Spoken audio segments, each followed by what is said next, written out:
Buongiorno, ben trovati telespettatrici, telespettatori di Antenna 3. Entriamo in diretta anche per questo venerdì 11 novembre per aggiornarvi su tutti i fronti dell'attualità, della cronaca e della politica. Tanti i piani che si stanno intersecando nella giornata di oggi, il piano nazionale, quello europeo, quello anche locale. Il tema, se vogliamo, più incandescente è quello dell'immigrazione. Ieri in Veneto sono arrivati 50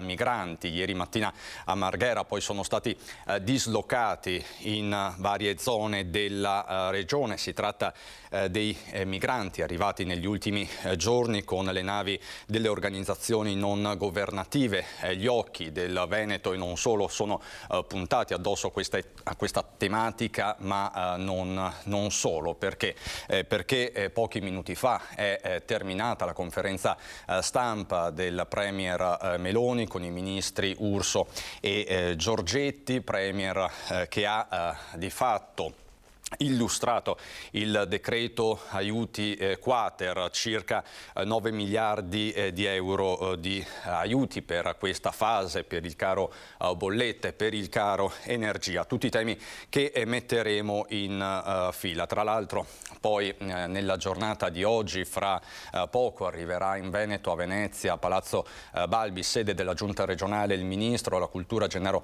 Sangiuliano, che siglerà con il Presidente del Veneto Luca Zaia un importante protocollo per il paesaggio del Veneto, e tanta anche la cronaca di cui vi daremo conto. Ma iniziamo per l'appunto dal nodo migranti. Vi dicevo, questi 50 primi migranti arrivati in Veneto, ne arriveranno altri nelle prossime ore, 380 sembra, per l'appunto da nostre fonti, a strettissimo giro di posta, ma per il momento questa è la fotografia in provincia di Padova. Partiamo da qui. Sono 10 migranti arrivati in queste ore a Padova. Si tratta di uomini sbarcati in Sicilia dalle navi Geo Barents e Humanity One, partiti in pullman mercoledì notte da Catania e arrivati in Veneto ieri. In totale nella nostra regione sono arrivati una cinquantina di migranti, sono stati suddivisi e distribuiti in tutte e 7 le province a gruppi di circa una decina, suddivisi fra Treviso, Venezia, Padova, Verona e Vicenza. Un numero minore invece è stato destinato a Belluno e Rovigo. Tra di loro non vi sono minori o donne, ma solo uomini adulti. Il prefetto di Venezia, Vittorio Zappalorto, ha confermato che gli altri contingenti dalla Sicilia arriveranno nei prossimi giorni in Veneto. Già per oggi ne sono attesi una ventina, di questi 4 sono già stati destinati a Padova. La prefettura padovana ha già trovato sistemazione per i migranti in 3 strutture convenzionate gestite da cooperative che si occupano di accoglienza e che si trovano in alcuni comuni della provincia.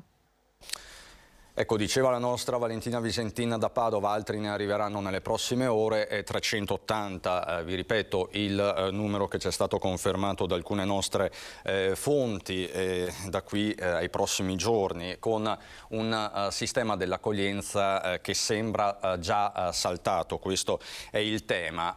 Vi dicevo anche che da pochi minuti è finita la conferenza stampa della Premier Meloni, che ha illustrato il decreto aiuti quater. Sentiamo un primo stralcio di Meloni. Abbiamo approvato un decreto legislativo su proposta del Ministro della Difesa Guido Crosetto, che è una delega conferita dal Parlamento nella scorsa legislatura per dare rappresentatività sindacale alle forze armate, alle forze di polizia con ordinamento militare. Ma dicevamo, la misura più importante che abbiamo approvato ieri è il decreto energia, un decreto con il quale noi stanziamo primi 9,1 miliardi di euro destinati prevalentemente a dare una immediata risposta alle famiglie e alle imprese per fronteggiare l'aumento del costo delle bollette, in parte fino a fine anno. Le misure principali di spesa sono di proroga dei provvedimenti esistenti fino al 31 dicembre, ma anche inserendo nuove norme. Proroga dei crediti di imposta, vado un po' a braccio, e dello sconto benzina, ma anche bollette a rate per le imprese. Questa è una delle novità, quindi la rateizzazione delle bollette per le aziende. Poi premi aziendali esentasse fino a 3.000 euro, i fringe benefits vengono chiamati anche così, e l'innalzamento al tetto del contante, se ne è parlato tanto, adesso c'è l'ufficialità in decreto fino a 5.000 euro. E poi si aggiunge un altro fatto, lo sblocco delle trivelle. Ne stiamo parlando tanto in questi giorni perché il fronte in Veneto è trasversale. A guidare il fronte del no, tra l'altro, è il governatore del Veneto Luca Zaia, che in queste ore ha avuto l'appoggio, l'endorsement del ministro del governo Meloni, Roberto Calderoli. Quindi il tema è politico e è all'interno della maggioranza. Tra l'altro poi c'è anche la revisione del super bonus. So che è già collegato, lo saluto e lo ringrazio, Andrea Martella, segretario regionale del Partito Democratico e senatore. Martella, buongiorno. Non possiamo non partire da qui, da questi temi. Le chiedo una battuta a caldo su questo decreto. Secondo lei è un buon provvedimento? Nulla di nuovo sotto il sole, l'uovo di Colombo? Come lo interpreta questo decreto, questo quarto decreto aiuti? Ma temo che sia un decreto che rischia di rendere più forte la recessione nel nostro paese, che finirà per non aiutare famiglie e imprese e a non ridurre quella fiammata inflazionistica che sta pesando soprattutto sulle fasce più deboli. E poi ci sono tre cose assolutamente considerate assurde, le ha citate anche lei: il tetto al contante a 5.000 euro, una misura contrastata dalle principali istituzioni finanziarie che rischia di aumentare l'evasione, e la norma sul super bonus fatta così a gamba tesa senza che sia stata prevista una soluzione per la cessione dei crediti. Anche questa produrrà una grande incertezza. E infine la norma sulle trivelle, rispetto alla quale si vede già la confusione e la divisione all'interno della maggioranza. Una norma assurda nel merito, che non produrrà nuova produzione di gas e che rischia di mettere ulteriormente a repentaglio un territorio come quello del Polesine, come il nostro, così fragile, che ha già pagato un grave prezzo per questo tipo di scelte. Ricordo infine che la Meloni e Salvini erano contrari alle trivellazioni fino a qualche tempo fa, e quando anche si fece il referendum, e che oggi hanno cambiato opinione. È davvero l'incoerenza la fa da padrone. Ecco, io le vorrei far sentire, segretario, a lei e a tutti i nostri telespettatori, quello che ha detto anche il ministro Urso a margine della presentazione, diciamo così, del premier Meloni, proprio sul tema delle trivelle. Ha citato anche dei casi veneti. Sentite Urso. Noi non ci limitiamo, nella logica dei precedenti governi, a tamponare di emergenza in emergenza i problemi del Paese, ma delineiamo la via per risolverli alla fonte. E infatti nello stesso provvedimento, oltre a consentire a imprese e famiglie di contenere i costi, vi è anche il primo passo nella direzione di una maggiore produzione di energia nazionale. Mi riferisco ovviamente all'estrazione del gas, già spiegata in precedenza dal ministro Picchetto Frattini, dal Presidente del Consiglio in questa sede, che consente di produrre più gas nel nostro Paese. Nel contempo, a chi è diretta questa maggiore produzione di energia? Ai settori di eccellenza del Made in Italy, che sono spesso proprio settori gasivori. E infatti, per spiegare meglio, l'anticipo del gas, che consentirà di fronteggiare a prezzo calmierato l'emergenza energetica nel nostro Paese, è diretto ai settori, nello specifico, del vetro, alle vetrerie di Murano, per esempio, è diretto al settore della ceramica, altra eccellenza del Made in Italy, e quindi a Sassuolo, ma anche, lo dico, al Veneto. E questo è uno dei passaggi più battuti anche dalle agenzie, quindi questa produzione di energia derivante dalle trivellazioni potrà andare a beneficio di esempi concreti. Urso parla espressamente delle vetrerie di Murano, ma anche del distretto della ceramica di Sassuolo, un distretto della ceramica che c'è anche in parte a nord-est. Pensiamo al caso recente, l'avvio della nuova realtà della ceramica dolomita Borgo Valbelluna. La convince questo ragionamento di Urso, Martella? No, non mi convince affatto, mi sembra un ragionamento di una persona, un'autorità politica che si arrampica sugli specchi e che non ha ben presente la situazione. Rispetto a queste idee di trivellazione, nel Veneto si stanno esprimendo contro tutte le amministrazioni comunali, i sindaci, gli esperti, per i problemi che sono già derivati nel nostro territorio per effetto delle trivellazioni e quindi della subsidenza. E quindi non entra poi nel merito del fatto che questi eventuali lavori hanno bisogno di anni di autorizzazioni e di realizzazioni, e la produzione che ne verrebbe è una produzione che davvero non è nemmeno significativa.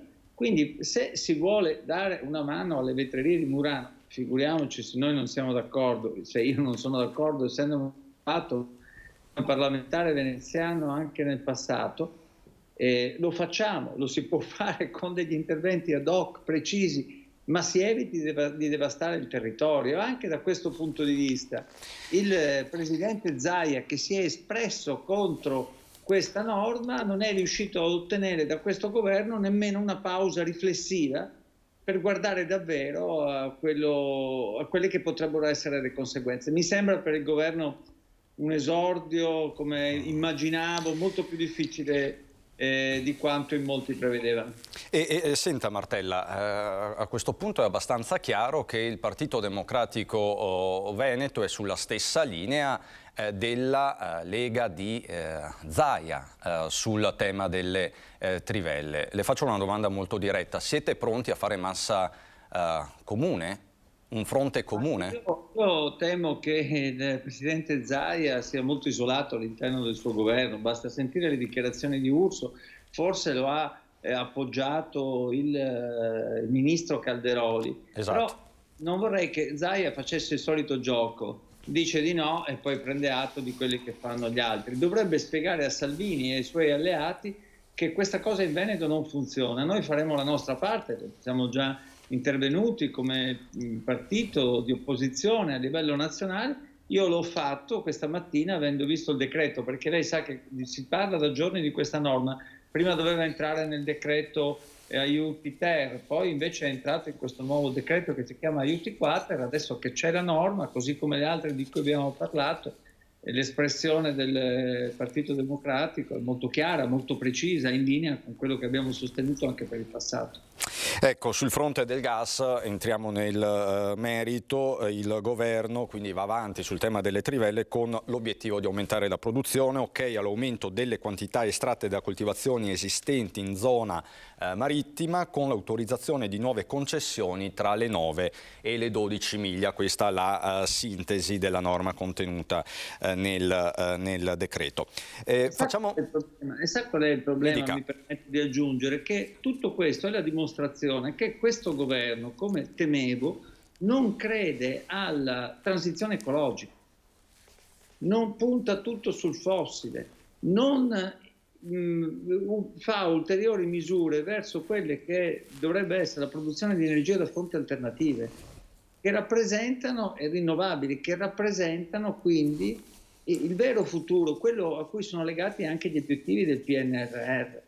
E quando si vuole mettere in discussione il PNRR, temo che si voglia mettere in discussione proprio questo, cioè quella transizione ecologica che abbiamo visto nel corso di tutto questo periodo quanto sia necessaria per favorire la tutela del nostro ambiente e la prospettiva per le generazioni future di avere un pianeta e anche una regione sana senza tutti i problemi che abbiamo visto anche nel corso di quest'estate. Aggiungiamo un ultimo tassello, il nodo immigrazione, partendo dalle dichiarazioni sempre di questa mattina, di un'ora fa, poco meno, della Premier Meloni sull'alta tensione tra Roma e Parigi.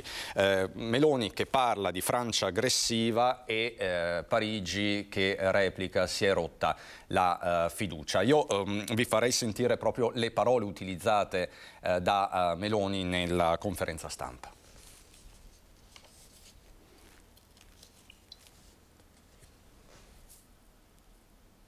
Per i consumi di energia che sono effettuati fino al 31 marzo 2023, noi consentiamo una rateizzazione sulla parte dell'aumento, ovviamente dell'aumento del costo rispetto allo stesso periodo dell'anno precedente, e questa rateizzazione è concedibile per un minimo di 12 e un massimo di 36 rate mensili. E grazie a lei, guardi, secondo me intanto quando si parla di ritorsioni nell'ambito della dinamica europea qualcosa tendenzialmente non funziona.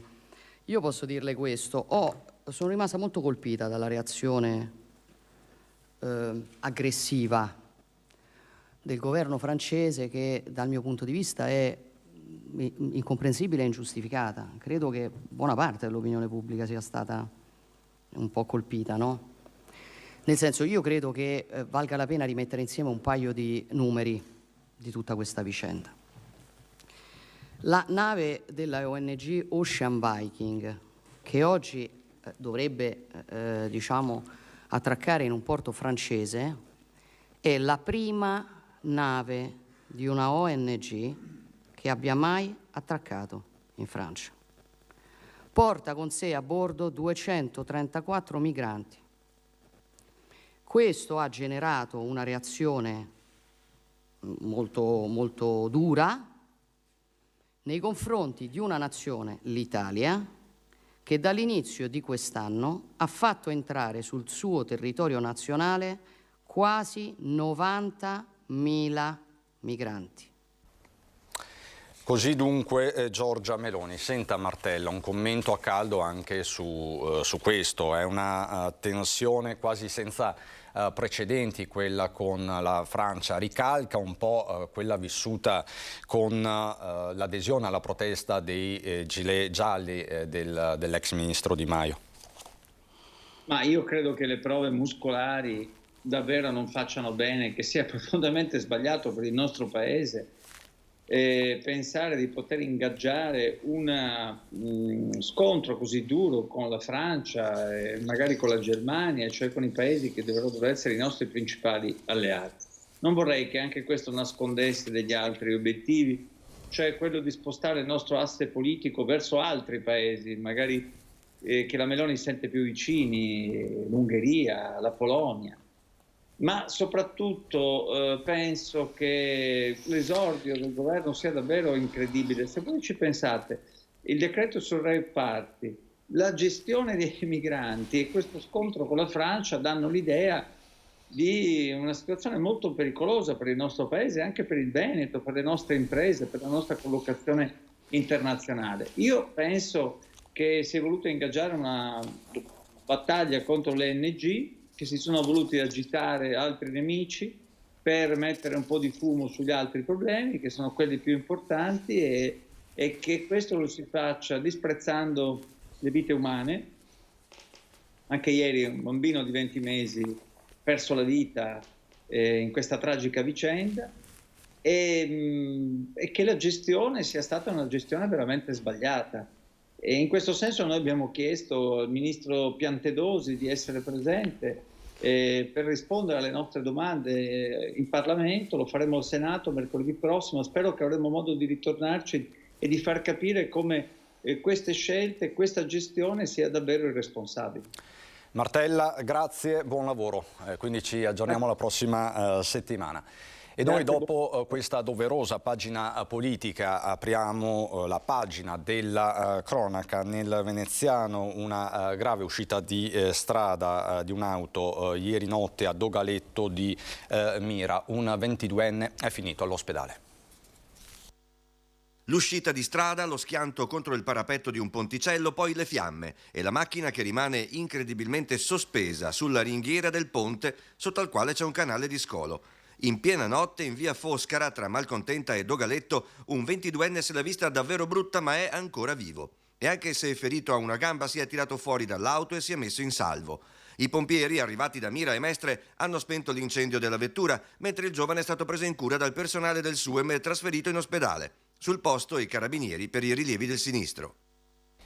Nel Trevigiano, dove è stato individuato l'aggressore che la notte di Halloween a una festa aveva picchiato un 29enne di Mansuè senza un apparente motivo, scappando poi, la vittima del pestaggio aveva lanciato tra l'altro un appello ai nostri microfoni. Se qualcuno ha qualche informazione, li prego di andare dai carabinieri e riferirgliela a loro. Lunedì scorso ai nostri microfoni l'appello. Ora l'aggressore che ha colpito a pugni Fabio Toffanello fratturandogli il setto nasale è stato individuato dagli inquirenti. Un 25enne di origini straniere residente a Ceggia che il 29enne di Mansuè ha riconosciuto dopo aver visionato alcune delle numerose foto scattate sui social alla festa in villa la notte di Halloween a Gorgo al Monticano. Fabio aveva raccontato così quei momenti di violenza assurda. Ero in pista a ballo, ho preso 3 pugni fortissimi e mi sono quasi accasciato a terra dal dolore.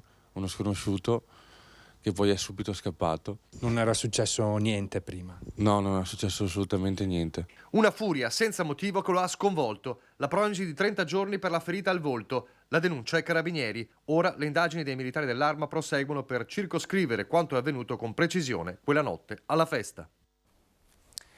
Oggi venerdì 11 novembre, festa di San Martino in molte località, tra l'altro del Veneto, su tutte Belluno, la festa patronale. Queste le immagini che arrivano dal Duomo di Belluno, con il vescovo Marangoni che ha incentrato l'omelia sulla vita e l'amore. Il santo ci conduce a sconfinare oltre la mediocrità e la meschinità. Preservare Martino è cura d'amore quotidiano e straordinario. Poi il riferimento alla terra bellunese in relazione alla recente beatificazione di Giovanni Paolo I. Siamo partiti dalla montagna, abbiamo disteso il mantello per rivestire i santi della Chiesa. Pietro e Paolo, è stato un dono camminare insieme, pellegrini verso la stessa meta, popolo ricco di 1000 particolarità e risorse. Queste le parole del vescovo, ovviamente sul posto per raccontare l'emozione di questa giornata la nostra Tiziana Bolognani. Questa sera vi daremo il resoconto preciso nel corso dei nostri telegiornali. Allora, adesso ci fermiamo. Prima però vi annuncio quali saranno i miei prossimi ospiti. Penso sia già collegato, chiedo alla regia, Davide Pante. Davide Pante, che è il titolare. Buongiorno Davide. Titolare della locanda Ponte Serra, che a inizio settimana è stata in parte distrutta dalle fiamme. Faremo il punto aggiornato perché c'è una storia, ovviamente, dietro una storia umana e imprenditoriale, ma c'è anche la volontà di non mollare. Fra poco Davide Pante, mi raggiungerà anche il sindaco di Cavallino Treporti, Roberta Nesto, poi andremo a Padova e ancora a Venezia per la firma del protocollo sul paesaggio veneto. Restate con noi. Di nuovo in diretta per continuare il nostro racconto di questo venerdì 11 novembre a Nord-Est. Vi ho già presentato il mio ospite Davide Pante, titolare della locanda Ponte Serra, andata in fiamme a inizio settimana. Fra poco appunto torneremo a collegarci con lui. Prima però la cronaca a proposito di incendi. Un incendio è divampato nella notte in un'azienda a Brendola, siamo nel Vicentino. Rogo nella notte, poco dopo le 23:30 in una ditta. I vigili del fuoco sono intervenuti a Brendola per l'incendio divampato all'interno di un'azienda produttrice di sedie mediante stampaggio di materie plastiche. Nessuna persona è rimasta ferita. I pompieri arrivati da Lonigo e Vicenza sono riusciti a circoscrivere le fiamme che hanno interessato 2 macchinari, evitando la propagazione del rogo all'intero stabilimento. Danneggiata la copertura del tetto, danni da fumo all'interno dello stabilimento e agli impianti elettrici. Le cause dell'incendio sono al vaglio dei tecnici dei vigili del fuoco. Le operazioni di completo spegnimento e messa in sicurezza dell'azienda sono terminate alle 2. E a Galliera Veneta, nel Padovano, sempre nella notte, è andata in fiamme un'abitazione. Si temeva che in casa ci fossero delle persone. Quando i vigili del fuoco sono intervenuti in via Marconi a Galliera Veneta, le fiamme avevano avvolto completamente l'abitazione. Fortunatamente in casa non c'era nessuno. Paura nella notte a Galliera Veneta per l'incendio di un'abitazione che solo alla fine si è scoperto essere disabitata. Le operazioni di spegnimento del rogo sono terminate dopo l'una di notte ed erano iniziate in serata. Le fiamme sono divampate per cause ancora in corso di accertamento e hanno bruciato gran parte dell'abitazione, causando il crollo del tetto. I pompieri sono arrivati da Cittadella, Castelfranco e Padova. Lunghe le operazioni di bonifica per la notevole quantità di materiale trovata accatastata all'interno dell'abitazione.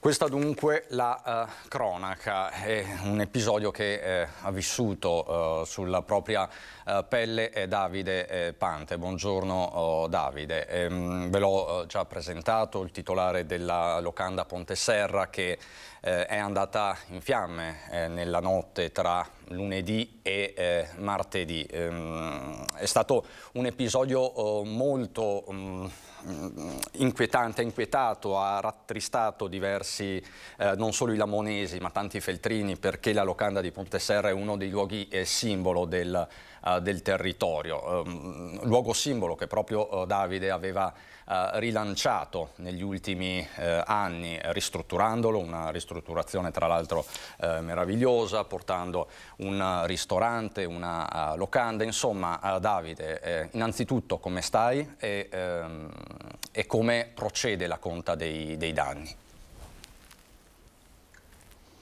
Niente, sì, ci stiamo un po' riprendendo da questa botta, da questo grosso trauma. La grande soddisfazione è quella che non si è fatto male nessuno, non c'è stato nessun ferito, intossicato, nessuno ha avuto danni, quindi la cosa che contava era questa. Purtroppo l'intervento non è riuscito a fermare del tutto l'incendio e a salvare del tutto la struttura, perché ci è mancato veramente poco per riuscire a fermarlo subito. Questione di minuti, insomma. Però comunque metà struttura è salva. Adesso noi speriamo che gli inquirenti facciano quello che devono fare nella maniera più veloce possibile per darci la possibilità di fare una copertura provvisoria e riprendere con l'attività intanto, perché i 2 piani che erano finiti e ristrutturati completamente si sono salvati, grazie a Dio, insomma. Speriamo veramente di riuscire a ripartire presto. Sono contentissimo, siamo contentissimi, la nostra famiglia, della gara di solidarietà che si è accesa presso di noi da tutta Italia praticamente, perché veramente sono 3 giorni che non riusciamo a mettere giù il telefono fra chi chiama, fra chi fa una donazione, fra chi ci fa sentire la loro vicinanza. Siamo veramente colpiti da questa grande solidarietà che si è accesa verso di noi, insomma.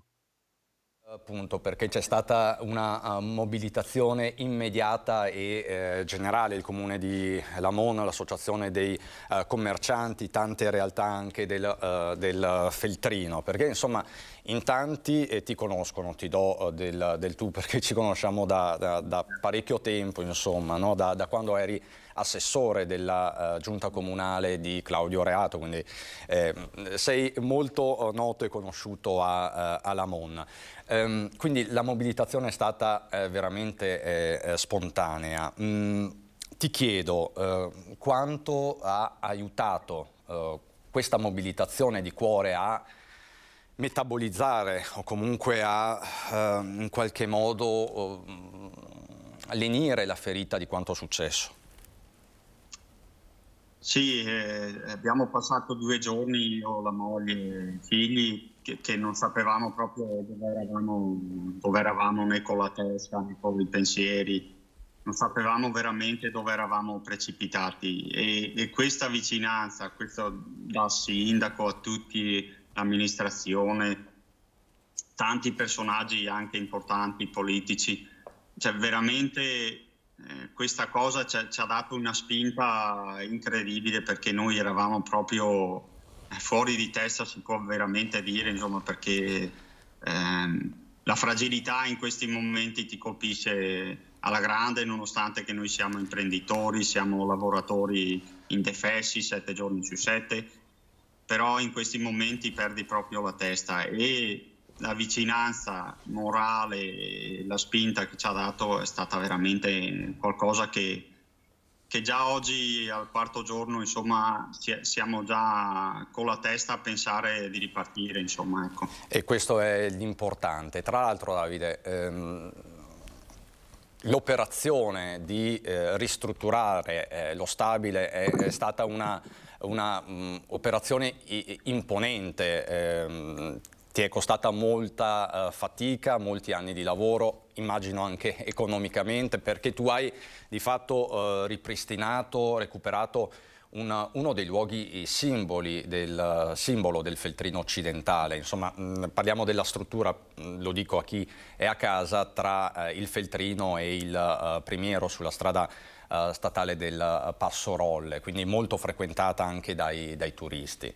Quindi ci vuoi un po' spiegare, raccontare perché avevi deciso di prendere in mano questo immobile e di rilanciare un'attività? Cosa ti aveva spinto a fare questa mega operazione? Sì. Allora, la storia l'ho un po' riassunta ieri pomeriggio, quando sono riuscito un attimo a ricomporre i pensieri. La storia parte da quando ero bambino, insomma, che si passava davanti con la corriera, io e mia mamma, che mi portava all'ospedale a fare le cure per 5 anni, insomma, e per fortuna i medici mi hanno salvato, insomma. E ogni volta che passavo davanti a questo gigante fantasticavo con la mia mamma nel dire: come mai è stato chiuso questo importante albergo, questa struttura con un parco grandissimo, un enorme parcheggio, come mai è stato chiuso? E la risposta era quella che il turismo era cambiato, le destinazioni erano cambiate e la Mon purtroppo non era stata al passo coi tempi. Allora, da piccolo dicevo così, senza la cognizione di causa che hanno i bambini: mamma, vedrai che da grande lo faccio io, lo sistemo io. I casi della vita poi ci hanno portato i vecchi gestori che c'erano dentro prima. Ricordo che era aperto solo il bar, quello ha funzionato sempre. L'albergo era chiuso da 41 anni. Albergo, ristorante erano chiusi da 40 anni.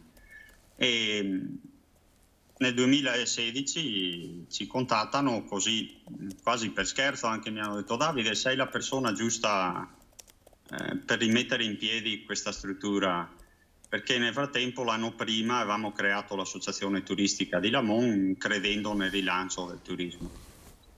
E in 448 il destino ci ha portato là, abbiamo comprato la struttura e abbiamo iniziato la progettazione, e nel 2018 siamo riusciti a finire la prima ristrutturazione, che è del piano terra e del primo piano, per riportare le camere funzionanti, le camere, ristorante e pizzeria. E da là è partito, ci ha un po' fermato il Covid, perché stavamo facendo i lavori al secondo piano. Purtroppo il Covid ci ha fatto perdere un anno, altrimenti la struttura sarebbe già stata finita completamente. Ma nonostante questo, insomma, l'attività si è avviata alla grande. Bar, ristorante e pizzeria lavorano con dei numeri da paura, e anche le camere funzionano alla grande, insomma. E quindi sei pronto a ripartire? Sei pronto a ripartire perché, diciamo, non ci sono danni alla struttura muraria, questo è la rassicurazione principale.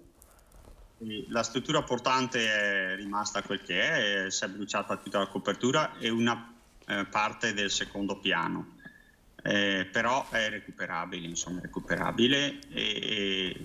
la determinazione e la spesa, l'ingente spesa economica che abbiamo affrontato non ci fa paura ripartire, perché già a metà struttura ce l'abbiamo in piedi, insomma, ecco. Non abbiamo paura per questo motivo. C'è già una data, ti sei già dato un obiettivo? Purtroppo la burocrazia sappiamo tutti qual è.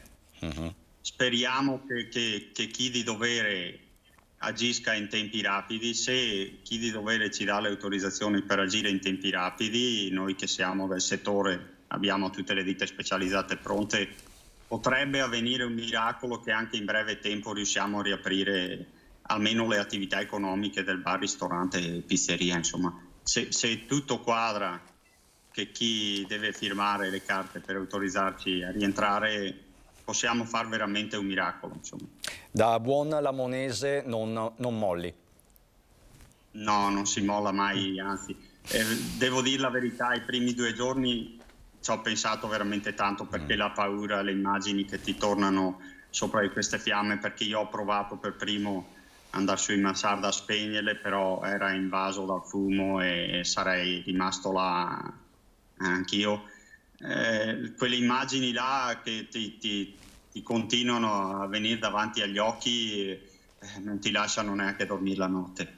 Però il fatto che siamo circondati da persone validissime e tante. Ecco, Davide, ti sei un attimo frizzato, c'è qualche problema adesso nel collegamento Skype, ma avete capito insomma il senso. Ecco, Davide, mi senti? Dicevi? Sì, non abbiamo paura, insomma, perché abbiamo attorno a noi tanta gente, veramente. Tanta gente è venuta anche a trovarci a casa, ci hanno dato una mano in tutti i sensi.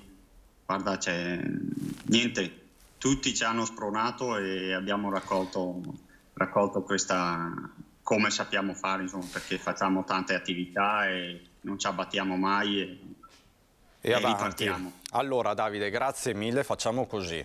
Quando hai una data precisa torniamo a ricollegarci. Ottimo, grazie. Appena le istituzioni ti danno la mano che serve, noi siamo pronti. Grazie a Davide Pante, titolare della locanda Ponte Serra a Lamonna. Grazie davvero. Ed è qui in studio, e quindi la ringrazio per esserci venuta a trovare, Roberta Nesto, sindaco di Cavallino Treporti e tra l'altro presidente anche di tutti i sindaci della Costa Veneta. Buongiorno sindaco. Buongiorno a tutti voi e grazie per l'ospitalità. Ci mancherebbe.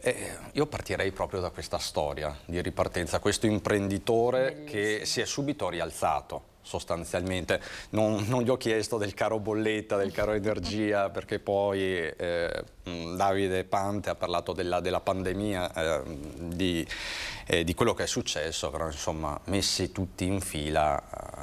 È dura e credo che quando succede in una comunità un evento del genere, per fortuna il nostro Veneto è molto bello perché scatta una gara alla solidarietà, quindi ti senti parte di una comunità, ti senti partecipe delle storie della tua gente e vuoi veramente dare una mano, quindi non ho dubbi che le istituzioni ci saranno, ma anche i cittadini, perché in tutti i paesi prima o poi magari anche episodi meno importanti in termini strutturali, ma anche noi abbiamo avuto degli incendi quest'estate, anche i colleghi sindaci, cioè abbiamo purtroppo, ogni comunità ha le sue, ma è bello essere in Veneto, c'è questa gara alla solidarietà. Ovviamente auguriamo che partano presto e sono convinta che in queste vicende emerga un elemento, quello della burocrazia. È un elemento che ricorre e che gli imprenditori sempre lamentano. Io credo che sia il momento e mi auguro che Regione Veneto anzi sono sicura che è sul pezzo. Anche oggi mi pare che ci siano delle cose importanti che stanno accadendo a Palazzo Balbi, e quindi io credo che abbiamo bisogno di tutelare il paesaggio, di tutelare i nostri beni ambientali, ma abbiamo bisogno di un alleggerimento dei vincoli, e l'imprenditore che ci ha appena raccontato la sua storia è la prova provata che dobbiamo ragionare in maniera diversa. Ma senza arrivare a questi episodi, pensiamo ai pannelli fotovoltaici, abbiamo bisogno di energia. E ora è tempo che si arrivi a una sburocratizzazione, sempre nella tutela del paesaggio, ma con alcune cose più alleggerite, alcune procedure alleggerite. Noi ne abbiamo bisogno. Il sindaco, tra l'altro, mi dà un assist, perché dice oggi a Venezia e noi siamo presenti a Venezia, ma al momento non c'è ancora nessuno. Qui siamo all'interno di Palazzo Balbi, grazie a Tony Esposito e Simone Merlo in regia. Palazzo Balbi, dove fra poco dovrebbe tenersi, si terrà anzi senza condizionale, questa conferenza stampa, la firma di un protocollo tra il presidente della giunta regionale Zaia e il ministro Sangiuliano, proprio per la tutela del paesaggio veneto. Vedremo poi i termini di questo protocollo. Sindaco. Tutela e però alleggerimento dei vincoli devono andare di pari passo, perché abbiamo bisogno, se vogliamo dare delle risposte veramente incisive, di entrambi i valori che vengano tenuti conto nei vari procedimenti, e per noi è fondamentale. Tutti i sindaci la pensano così, perché da quello che ho sentito ovviamente non è facile trovare soluzioni concrete. Questo assolutamente no. Io le farei sentire, Sindaco, chiedo alla regia se è possibile mandarlo in onda, quanto dichiarato nella giornata di ieri a proposito dell'emergenza migranti, è un nuovo nodo per certi versi, da parte del presidente dell'ANCI del Veneto, Mario Conte. Come sapete sono arrivati ieri questi 50 migranti, adesso si trovano dislocati nelle varie province del Veneto, però appunto i sindaci dicono ancora una volta l'emergenza ricade sulle nostre spalle. Sentiamo Conte, ma anche il sindaco di Casier, Carraretto. Sentite. Oggi i comuni devono già far fronte al caro energia e al rischio di dover tagliare servizi essenziali. Non possiamo farci carico anche dell'emergenza profughi. A dirlo in veste di presidente di ANCI Veneto il sindaco di Treviso Mario Conte, di fronte all'arrivo in regione di una cinquantina di nuovi migranti, 9 dei quali originari del Pakistan, accolti proprio all'ex caserma Serena ai confini tra Treviso e Casier.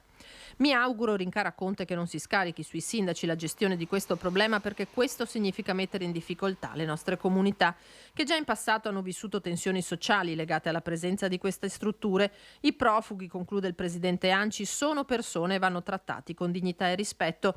La situazione di emergenza però va gestita e non scaricata sui sindaci, talvolta senza coinvolgerli, ma calando le decisioni dall'alto. Non deve essere una cosa, credo, che continui a ripetersi senza sapere una volta per tutte cosa si deve fare, perché non può essere effettivamente che ci si arrivi continuamente ad avere questi picchi di sbarchi e sprovvisti di non sapere cosa fare. A Casier, tuttavia, malgrado i grandi numeri, la situazione è tranquilla, dice il sindaco. La convivenza tra il paese e i richiedenti asilo è pacifica e i disordini che si erano verificati durante la pandemia sono alle spalle. Non vorrei neanche più tornarci e parlarci di quel periodo che avevamo trascorso. Adesso credo che sia gestita abbastanza bene. Certo che però non si può mai abbassare la guardia in niente e per niente. Quale può essere l'appello al governo e all'Europa, sindaco? Ma io credo che l'appello sia quello che lo stiamo dicendo da anni, quello di avere una politica che sia naturalmente cosciente che bisogna programmare la cosa, non lasciarla allo sbando.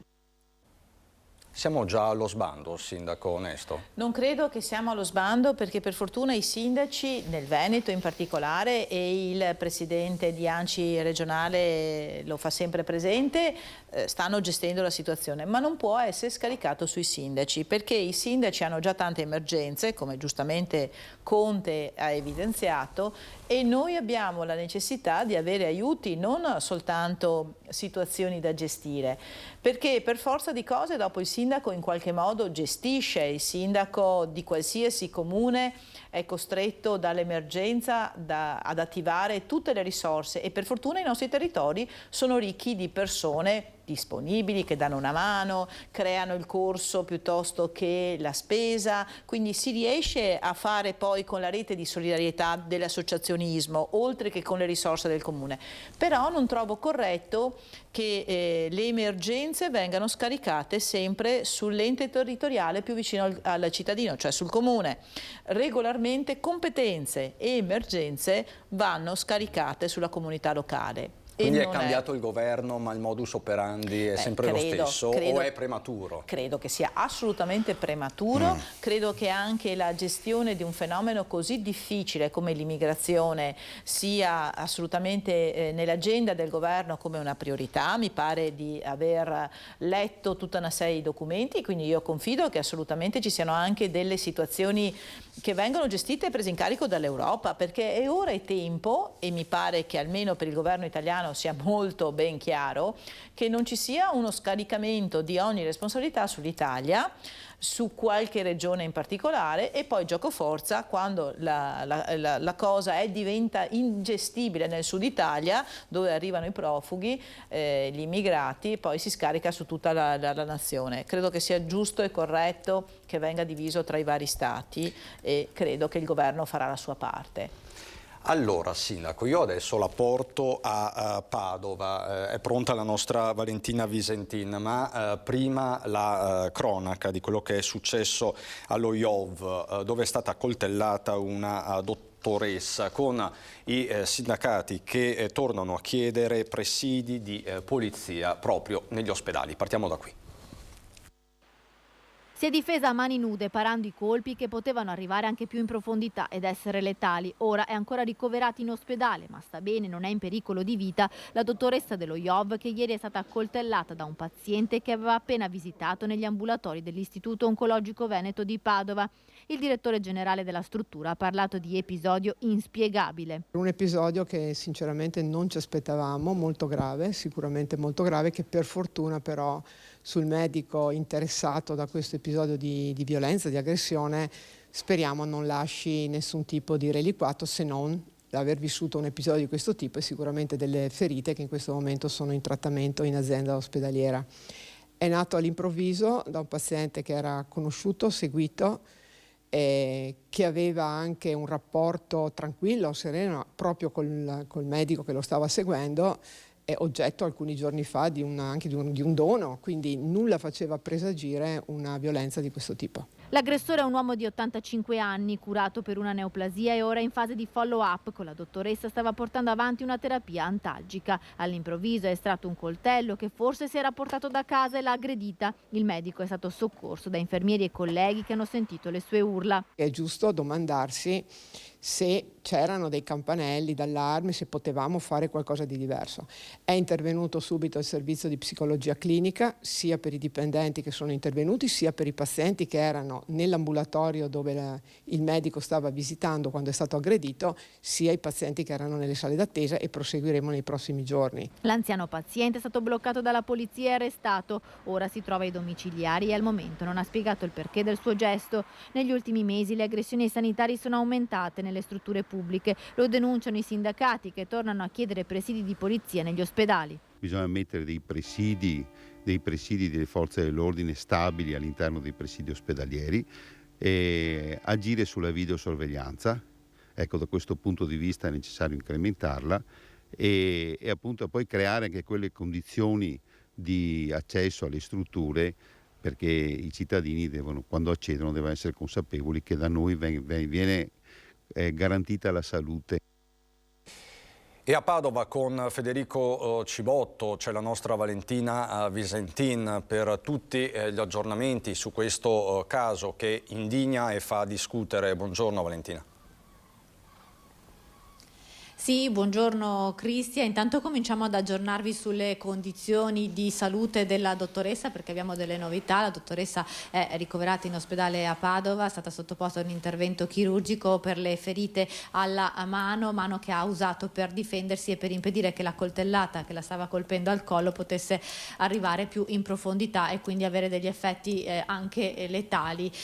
Questi sono appunto gli ultimi aggiornamenti sulle condizioni di salute della dottoressa. Abbiamo appena sentito il presidente dell'Ordine dei Medici, Domenico Crisarà, ha commentato anche lui la richiesta dei sindacati di presidi di polizia in ospedale. Dice ma questo non è la questione, il punto della situazione, perché altrimenti andrebbe militarizzato un ospedale. Il fatto è che bisogna ricostruire il rapporto tra paziente e medico, perché manca da anni ormai il rispetto della figura del medico. Si era già cominciato a vedere qualche segnale prima della pandemia, poi con la pandemia questo atteggiamento si è esasperato, a parte la parentesi diciamo dei primi mesi di pandemia, quando i medici erano considerati eroi. Poi abbiamo visto anche noi con la cronaca tanti gli episodi di medici presi di mira. Crisarà ha ricordato anche l'episodio di 2 guardie mediche negli anni scorsi uccisi non in questa regione ma in altre regioni. Dice bisogna ricostruire un rapporto di fiducia, il medico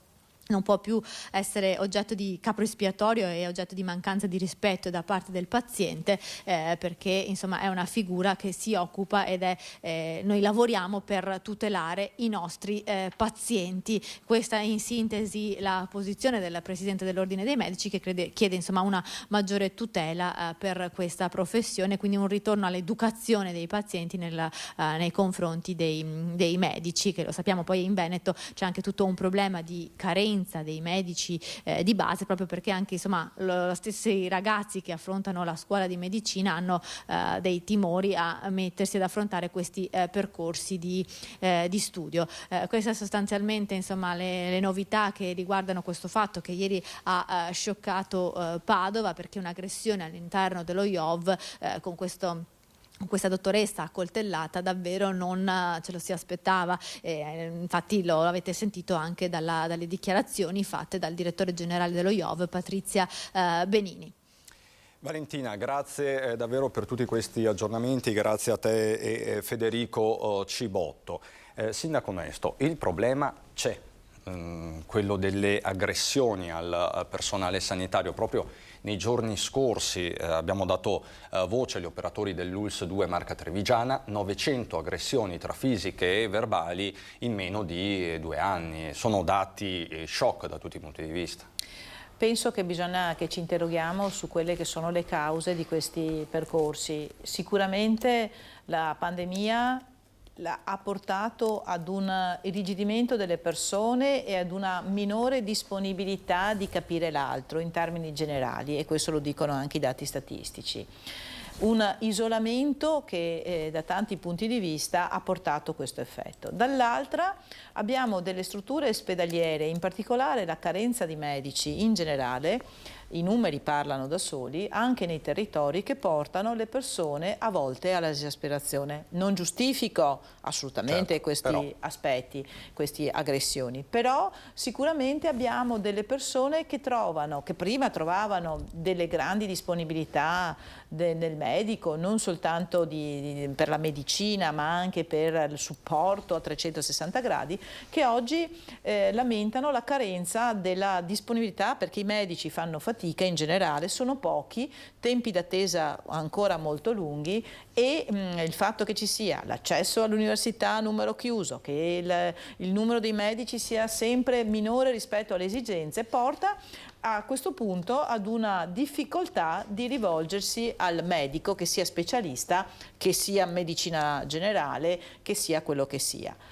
Dopodiché ci sono dei casi limite in cui le persone magari con patologie psichiatriche piuttosto che con patologie dovute all'età, perché l'Alzheimer a volte non è proprio così facile che sia riconoscibile e da trattare, a volte non è neanche riconosciuto nella fase almeno iniziale, e quindi a volte ti trovi con degli episodi che difficilmente ci giustifichi, però se poi approfondisci vai a capire che in realtà ci sono delle patologie. Quindi io direi triplice tre aspetti da considerare. Quello che sicuramente dobbiamo avere più medici, quello che dobbiamo cercare di, tra virgolette, di capire bene gli effetti della pandemia, che non sono solo quelli che abbiamo visto finora, ma ce ne sono molto altri e che li capiremo nel corso degli anni, e l'altro aspetto che il presidio sui territori deve essere rafforzato e non diminuito.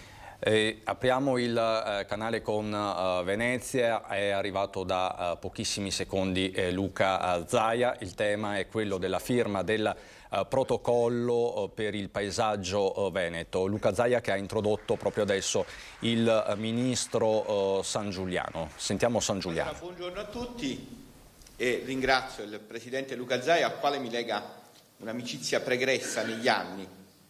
L'avevo seguito da cronista quando ha fatto il ministro e poi pian piano si è sviluppata un'amicizia che ci ha consentito di portare avanti delle forme di collaborazione molto importanti, e quindi già appoggiare una base di collaborazione su un'amicizia personale penso che sia un tratto importante per poi proseguire un percorso e un cammino. Pensate che il weekend che precedeva la mia nomina a ministro, in cui non sapevo ancora come si sarebbe sviluppata questa cosa, io ero qui a Venezia, ero venuto a fare un weekend con mia moglie perché dopo quest'estate non ho fatto vacanze perché c'era la campagna elettorale e quindi era bene essere presenti in redazione, mi sono concesso un weekend e sono andato alla Fondazione Cini, che io già avevo conosciuto, anzi chi va a scavare negli archivi delle Teche Rai può trovare un mio speciale sulla Fondazione Cini fatto circa, credo, una quindicina di anni fa. E poi dopo sono stato all'Isola degli Armeni, che non avevo mai visitato, perché ho sempre avuto un'attenzione particolare per il Veneto. Ecco, diciamo che la mia passione per la storia mi ha portato spesso a incrociare questa regione, che io ritengo una regione strategica nel sistema culturale del Paese, per la sua storia, quella della Repubblica Veneta, ma per tutto il contributo che ha dato, direi un contributo che ha dato all'umanità. Pochi sanno, io lo scoprì anni fa leggendo una biografia, che Benjamin Disraeli, il grande primo ministro britannico, quello che fece l'impero britannico con la regina Vittoria, era originario di Venezia, era un ebreo di Venezia, e poi la sua famiglia si era trasferita in Gran Bretagna, e quindi questa storia mi colpì particolarmente. Quindi non sto qui a rinvangare, però io sono convintissimo appunto della centralità di questa regione per il sistema Paese, non solo per tutto quello che ha dato e ha rappresentato in termini di PIL e in termini di apporto industriale al nostro Paese, ma anche tutto quello che rappresenta da un punto di vista culturale e può rappresentare ancora di più da un punto di vista culturale. Noi abbiamo un primo dovere. Giorni fa io ho partecipato, c'era anche il Presidente della Repubblica Mattarella, c'era il Presidente del Senato La Russa, ho partecipato in Senato alla rievocazione della prima legge sul paesaggio, che fu quella voluta da Benedetto Croce, autore che conosco tantissimo, tant'è vero che uno dei miei primi atti è stato quello di recarmi nel centro storico di Napoli, in quella che fu la casa di Benedetto Croce.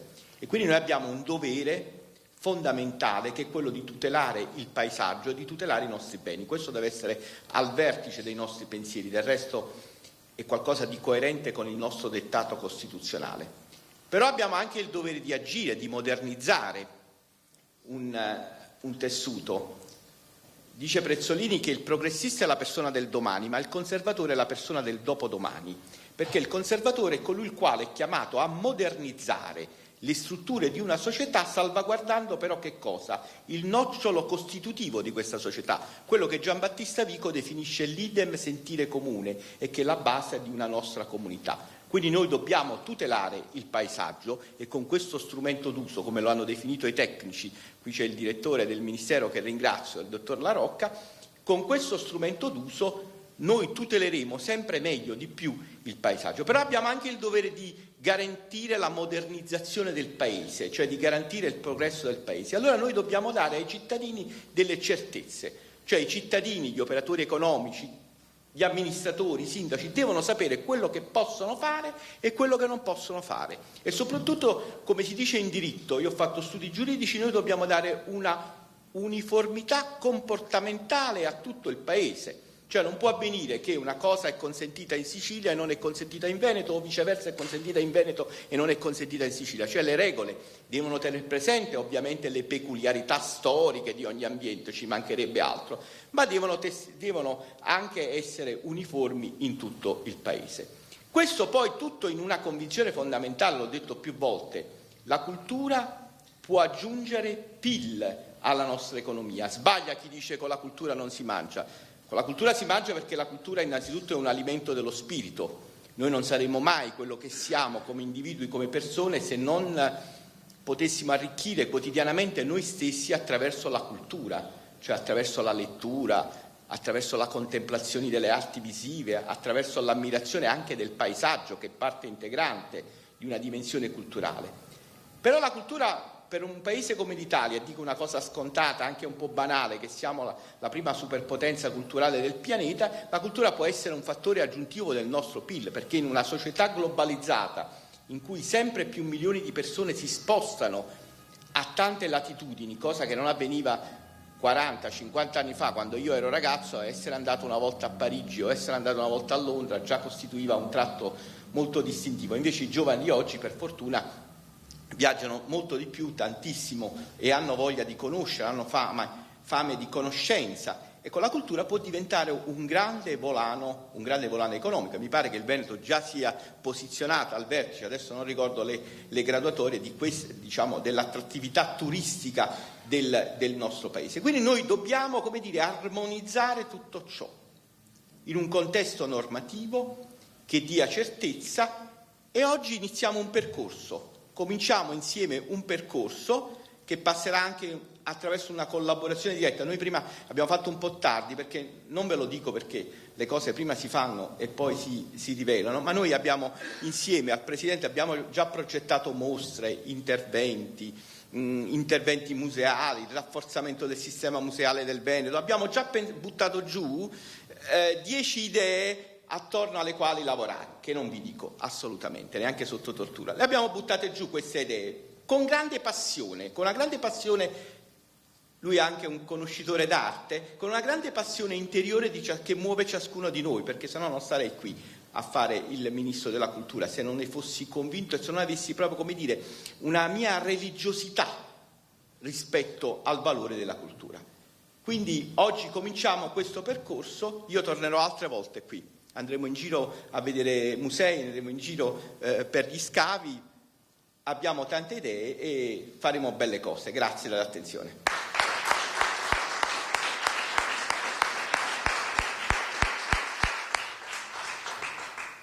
Io adesso proporrei di fare la firma e poi le domande da parte dei giornalisti. Prego.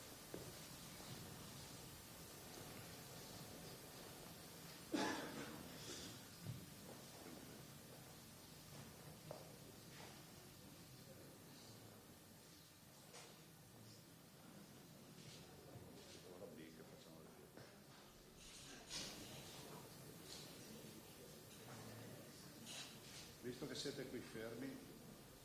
Questa dunque la firma al protocollo tra Regione del Veneto e Ministero della Cultura per la tutela del paesaggio. Il Ministro non è entrato nel dettaglio, ma forse lo farà nel prosieguo della conferenza stampa.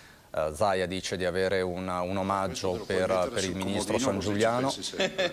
Pensi sempre a noi. Ovviamente i fotografi sono in azione, quindi rimarremo con il dubbio. Eccolo qua. No, invece adesso vediamo. Sul posto ci sono la nostra Ilaria Marchiori e Sandro Ponti. E poi, signor Ministro, un altro ricordo del Veneto, indelebile, nostra bandiera. Mettiamo dritto, no? Sembra quasi un promemoria questo, Sindaco Onesto, è più che un promemoria per l'autonomia. Credo che Zaia non perda mai l'occasione per... Prego, se avete domande. Prego, Sindaco. Quindi non perda mai l'occasione per centrare l'attenzione sul Veneto, sulla nostra autonomia, sull'esigenza che si possa procedere con l'autonomia. È un valore importantissimo che sentiamo come cittadini veneti, ma anche come istituzioni, perché il futuro non può essere che attraverso una migliore organizzazione dei nostri territori. Dobbiamo avere strumenti e la declinazione pratica cambia la vita di ognuno di noi, non solo come sindaco, come assessore, come partecipante di un'istituzione, ma anche come cittadino. In tema di sanità, di organizzazione, la carenza di medici, cioè è ora e tempo che il Veneto possa dare risposte ai propri cittadini. È questo che significa autonomia ed è per questo che quando ho votato al referendum ormai di più di qualche anno fa abbiamo votato tutti convintamente. Dopo ne parleremo nella seconda parte di questa prima edizione di autonomia, ma le chiedo, è la volta buona questa? Allora, la sensazione... Perché anche all'interno della Lega ci sono delle voci un po' già perplesse, diciamo, quantomeno dubbiose. Allora, noi documenti ne vediamo oggi, noi tutti i cittadini ne vediamo molto pochi. Quello che percepiamo lo percepiamo dalle anticipazioni che la stampa ci sta dando e quindi il mio è un auspicio che ci sia, cioè oggi come oggi non abbiamo dati certi, come non abbiamo dati certi su tanti altri aspetti, però credo che sia effettivamente ancora un po' presto. Proviamo a ricollegarci, sentiamo se per caso stanno entrando un po' nel dettaglio di questo protocollo. Questo non va bene, cioè le cose possono essere corrette laddove si ravvisano degli errori, però poi uno Stato serio ha il dovere di portare avanti il lavoro che altri hanno impostato. Quindi io non mi voglio neanche arrogare meriti che non sono i miei. Il mio predecessore ha impostato un certo lavoro ed è giusto portare avanti questo lavoro coerentemente. Quindi si tratta di definire questo strumento, che sarà uno strumento molto importante perché, ripeto, io non sono un urbanista, però penso che il paesaggio sia parte integrante, diciamo, il paesaggio è di per sé stesso un bene architettonico. Ho ascoltato con interesse la relazione del professor Settis quando c'è stata la rievocazione della legge su Croce, però penso che però bisogna dare certezze perché la società deve andare avanti, deve modernizzarsi e quindi dobbiamo poi dire ai cittadini quello che possono fare e quello che non possono fare, ponendo sempre al vertice il rispetto delle regole. Per quanto concerne la vicenda di Venezia, no? Io mi sono dato questo metodo di lavoro, io studio, approfondisco le questioni e poi dopo esprimo un punto di vista definito sulle singole questioni. In generale, ma molto in generale, io posso dire che il tema del sovraffollamento delle città d'arte, che va, come dire, a mettere a rischio le stesse città d'arte, è un tema che va affrontato. Le modalità con cui deve essere affrontato, poi questo consentite di dirmelo quando avrò studiato le cose. Se io chiedessi alla collega che mi ha fatto la domanda che cosa lei ne pensa di Palazzo Fuga a Piazza Carlo III a Napoli, lei difficilmente mi sa rispondere, ma non perché non ha la capacità, ma perché non conosce il dossier. Quindi, poiché io sono da 2 settimane, datemi il tempo di studiare, di approfondire e poi le darò una risposta definita nel presupposto che ritengo che qualcosa, non so cosa, vada fatto per, diciamo, garantire un alleggerimento e una compatibilità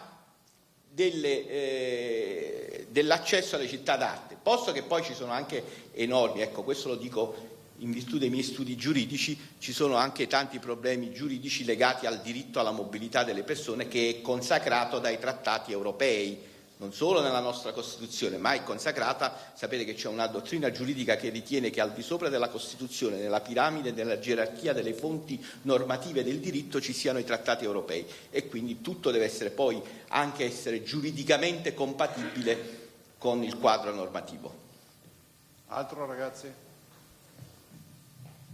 Buongiorno Ministro, mi permetto subito di fare un Questo riferimento del ministro Sangiuliano è alla decisione presa proprio nelle scorse ore dal sindaco di Venezia, Luigi Brugnaro. Lo possiamo vedere anche in apertura del Gazzettino.it, quella di rinviare il ticket d'accesso alla città. Il contributo che tanto ha fatto discutere nei mesi scorsi slitta in estate. C'è un accordo sui veneti che non pagheranno. È la linea giusta questa, Sindaco? Beh, direi di sì. Se vogliamo creare un Veneto unito, se vogliamo creare un Veneto indipendente, non possiamo che pensare che ci siano anche dei diritti e dei doveri, e quindi questo è un diritto. Ritengo che la posizione del ministro Sangiormano sia veramente corretta. Bisogna fare qualcosa. Capiamo bene che cosa si taglia bene su una città particolare e difficile come Venezia. Il sindaco di Venezia sicuramente ha ben presente il tema ed è un pezzo che lo sta affrontando. Io credo che poi se il contributo d'accesso entra in maniera sperimentale possa essere anche sistemato in corso d'opera la cosa, no? Perché alcune dinamiche devono essere poi sempre testate.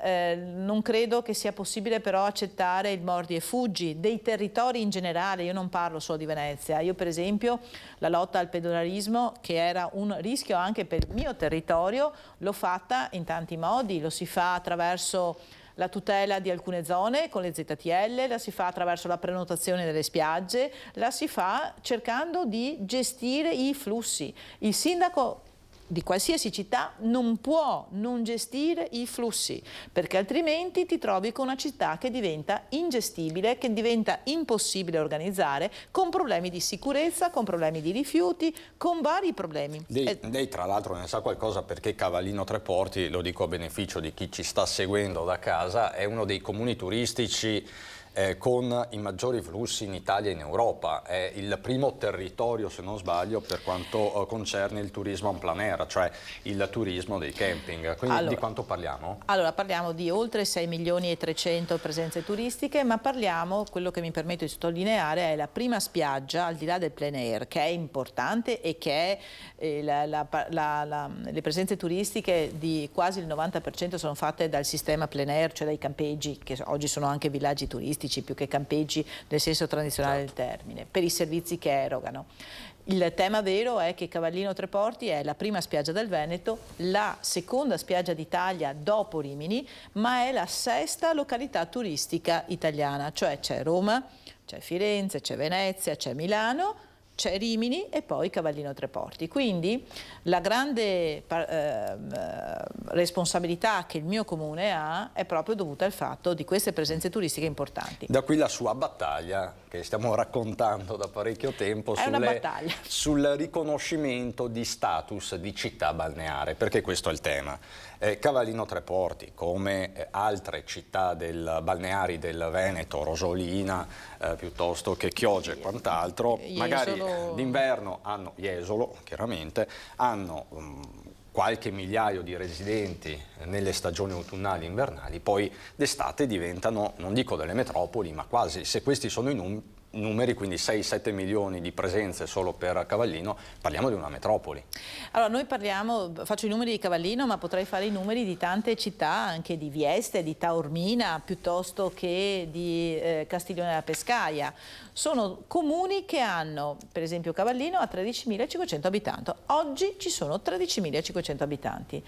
2 mesi fa eravamo in 100.000. 3 mesi fa eravamo quasi 150.000, quindi la città fisarmonica, con tutta una serie di temi sul demanio, sulla viabilità, sulla sicurezza, sui rifiuti, sulla gestione generale, porta veramente ad un cambiamento a seconda delle stagioni. E se questo cambiamento non è gestito, non sono gestiti i flussi, non sono gestiti i servizi, veramente le cose diventano complesse. Poi abbiamo l'altro tema, che con città che cambiano in maniera così importante, il rischio è di non dare risposta adeguata ai nostri residenti, che si sentono non a casa propria nonostante che siano residenti, e quindi la grande preoccupazione che un sindaco ha è quella di dare soddisfazione ai propri residenti, che poi diventano i migliori ospiti della località, perché è un residente che sta bene a casa sua, che ha i servizi di cui necessita, che ha il medico, che ha la viabilità che funziona, poi diventa un promoter eccezionale, e allora l'ospite che viene da fuori si trova veramente bene. Concretamente cosa chiedete? Cioè, nel momento in cui il governo vi riconosce con decreto lo status di città balneare, che cosa cambia? La battaglia non è ancora finita, perché noi vogliamo che sia riconosciuto uno status che dice: tu sei una città particolare e quindi come tale hai dei parametri per l'assunzione del personale, per la gestione delle risorse, per tutta una serie di situazioni che vanno in deroga, e quindi sei diverso da una città che non ha il flusso turistico. Ma dopo abbiamo bisogno di risorse per la sicurezza che siano prefissate. Non possiamo trovarci a maggio e giugno che non sappiamo con quanti militari piuttosto che Guardia di Finanza, piuttosto che Carabinieri. Non possiamo trovarci con il limite dell'assunzione dei vigili urbani, della polizia locale. Quindi abbiamo dei temi che sono particolarmente caldi, che devono essere già prefissati. Quindi proprio lei chiede autonomia nell'autonomia. Possiamo sintetizzarla così? Ma io vorrei dire che che oltre a scaricarci le competenze sul demanio, sulle concessioni, noi dobbiamo fare le concessioni entro un anno, sì, ho capito. Con chi le facciamo? Con che personale? Con che risorse? Io vorrei che oltre a scaricarci le competenze ci vengano anche scaricate risorse, in modo tale che ai nostri cittadini noi rispondiamo, ma rispondiamo anche agli ospiti e alle nostre imprese. Deve finire il tempo in cui si scaricano solo competenze ma non risorse. Allora, mi dice Ilaria Marchiori che il Ministro sta parlando di trivellazioni. Sentiamo San Giuliano. Nel senso che secondo me le due esigenze si possono contemperare, possono essere armonizzate assolutamente.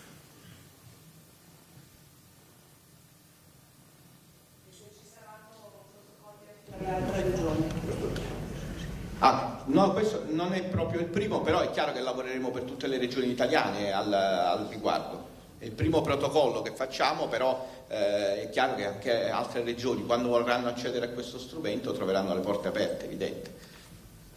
Correggo, è il primo fatto bene. E ce ne sono altri 5, comunque 5 non mi ha detto. 5 piani già finiti, già approvati. Perfetto. Altro? Prego. Maura Bergonzotti, GR Veneto, solo un'aggiunta in più, ma può voler dire che il protocollo porterà a rivedere quei 1150 vincoli che ci sono o no? Quando entreremo nel dettaglio lei saprà dire. Altro? Prego. Alessia da Canale Italpress, se vi siete dati dei tempi per arrivare a un quadro finale? Ma io credo che in 2 anni dovremo concludere tutto, il lavoro sarà molto serrato. 2 anni è il tempo che mi ha dato il direttore generale, ha detto all'incirca 2 anni. Se riusciamo a far prima, faremo prima. Considerate che è un lavoro poderoso. Altro? Faccio io una domanda al Ministro, posso? Sì. È il rituale, però c'è una notizia che apre il cuore. Se puoi raccontare la storia del ritrovamento delle statue, perché è una roba veramente fuori dal comune, e delle monete, soprattutto come è nata, cioè la genesi di questo ritrovamento. Ma qua c'è il direttore La Rocca che ne sa certamente più di me, è molto bravo e forbito in materia. Beh, è stato, devo dire, un caso in cui il pubblico ha funzionato, perché c'è stato un giovane ricercatore che poi mi pare era dipendente del Ministero e poi un funzionario del Ministero e poi ha iniziato la carriera universitaria, che attraverso l'elaborazione di antiche fonti medievali ha intuito la presenza in questo sito archeologico molto importante. E ci ha creduto. Ecco, vi faremo una sintesi questa sera sulle trivellazioni.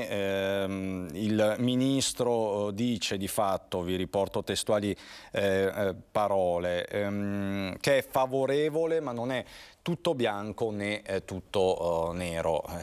Chiaramente la risposta è un po' evasiva, Sindaco Onesto. Qua diciamo, lo stiamo raccontando dall'inizio di questa prima edizione. C'è l'ok da parte del Consiglio dei Ministri alle trivellazioni. Questo riguarda ovviamente anche l'Alto Adriatico, soprattutto la parte del Delta. Lei, dicevamo anche prima, è presidente di tutti i sindaci della Costa Veneta, quindi anche di Rosolina, Portoviro, Porto Tolle, Chioggia, quindi di questi comuni che poi insisteranno ovviamente sul mare oggetto di trivellazioni. Allora, stanno emergendo dei fronti trasversali. Un fronte veneto del no anche all'interno della Lega, anche all'interno dei sindaci appoggiati o addirittura di Fratelli d'Italia. Come la mettiamo? Come ne usciamo? Non so esattamente come ne usciremo, perché è un tema molto caldo e anche molto difficile. Tant'è che ho l'impressione che a volte si fanno dei proclami e poi si va ad approfondire successivamente. Quindi credo che noi dobbiamo aspettare degli approfondimenti veramente importanti che non possono prescindere da aspetti tecnici e anche ambientali importanti. Quindi credo che la preoccupazione di alcuni sindaci, di alcune persone, sia anche doverosa, perché non possiamo pensare di non avere delle rassicurazioni di carattere ambientale su questi aspetti. D'altra parte credo che non abbiamo scelta e che le trivellazioni vadano fatte. Quindi lei dice di sì sostanzialmente? Io dico di sì a livello personale, dopodiché dico però con grande prudenza. Dobbiamo approfondire tecnicamente, scientificamente, dal punto di vista ambientale, cioè non è che tutto vada fatto sempre dappertutto. Dobbiamo trovare i giusti anche compromessi di carattere ambientale, se siamo eccessivamente vicini, se abbiamo delle ripercussioni che non vanno bene. Io non sono un tecnico ovviamente della materia, però dico attenzione agli approfondimenti, evitiamo di farli a posteriori. E no? lei si aspettava un no così forte da parte di Luca Zaia? Allora, io francamente capisco il Presidente e lo stimo anche personalmente proprio per queste sue posizioni, perché effettivamente al di là del sì e del no, io credo che non possiamo prescindere da dove vanno fatte, no? Da dove ci sono. Io ritengo che non possiamo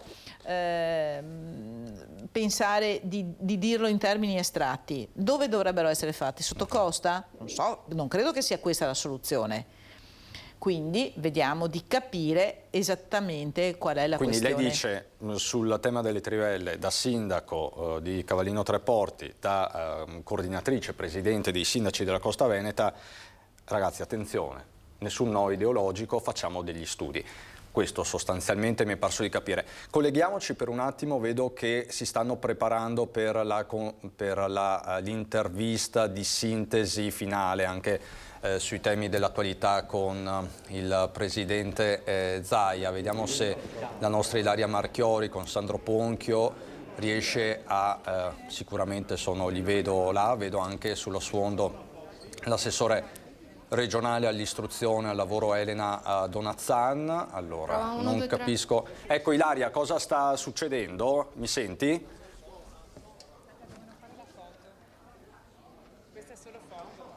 Ilaria, ecco vedete in primo piano il nuovo portavoce del Presidente del Veneto Luca Zaia, insomma siamo alle foto di rito.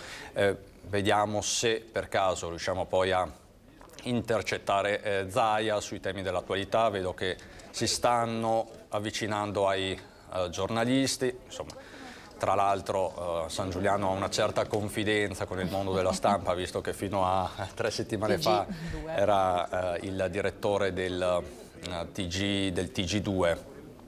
Vediamo che così vediamo le dichiarazioni in diretta, quelle che di fatto poi sentirete questa sera o leggerete domani sui giornali. Come sapete noi siamo sempre in presa diretta, quindi Sindaco cerchiamo di dare le notizie prima di tutti, vediamo se magari si sbilancia un po' di più a domanda precisa dei giornalisti. Allora posso andare? Allora voglio ringraziare il Presidente Zaia per aver organizzato questo appuntamento. È una giornata molto importante, significativa. Io nel mio precedente lavoro, quello giornalistico ma anche un po' di studioso, ho sempre amato il Veneto. L'ho detto prima, ritengo che il Veneto sia una regione centrale nel sistema culturale del nostro Paese, perché esprime una grande cultura storica che non sto qui a rimbaggare, ma che è una cultura che ha reso nobile l'Italia in tutto il mondo. Quindi è bene che noi coltiviamo la memoria di questa regione e del suo grande patrimonio culturale. Quello di oggi è l'inizio di un percorso che ci porterà ad elaborare il piano paesaggistico della Regione Veneto. Sarà uno strumento d'uso molto importante nella consapevolezza che il patrimonio e anche il paesaggio è un bene patrimoniale fondamentale che noi dobbiamo trasmettere intatto, salvaguardandone i contenuti alle generazioni che verranno, però anche nella consapevolezza che noi dobbiamo dare certezza ai cittadini e agli operatori economici di quello che si può fare e di quello che non si può fare, perché abbiamo il dovere della conservazione, ma abbiamo anche il dovere di garantire la modernizzazione delle nostre società, della nostra nazione, e per fare questo dobbiamo avere degli strumenti giuridici che siano strumenti giuridici precisi e che dicano chiaramente quello che può essere fatto. Questo sempre nel presupposto di salvaguardare il territorio.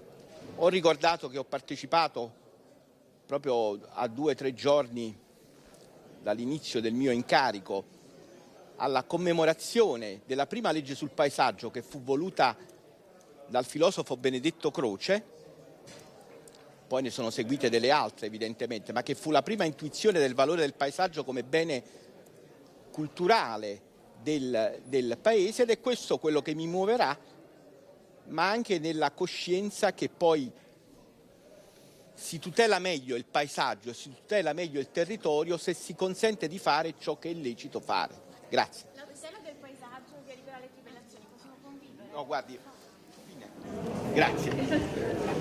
Buon lavoro ragazzi.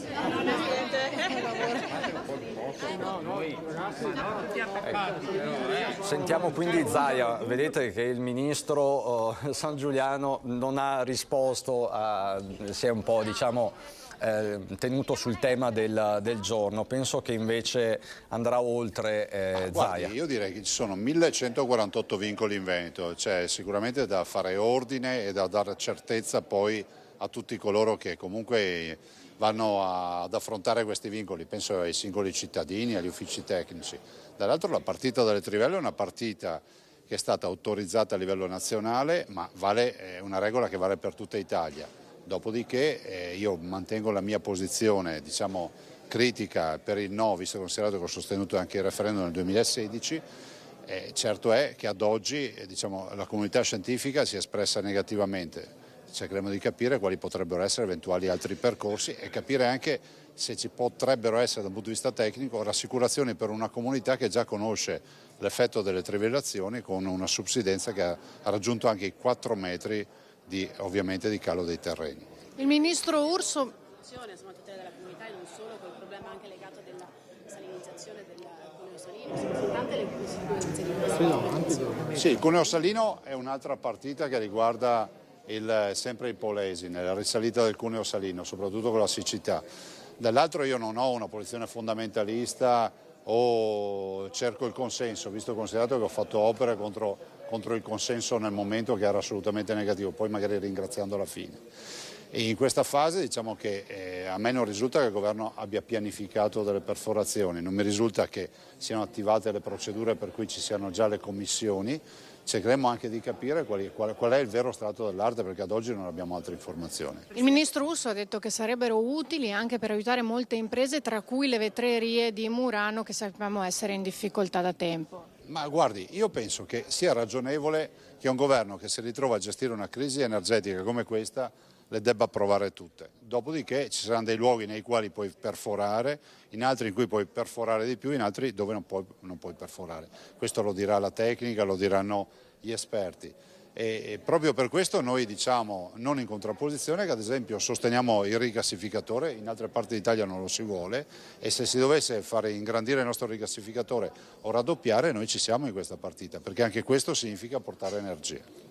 Ci sono alcuni pezzi del governo che però sono d'accordo con lei, ad esempio il ministro Calderoli ieri si è espresso prima ancora di entrare al Consiglio dei Ministri, e ci sono anche parlamentari, sindaci, l'ente del Parco del Delta.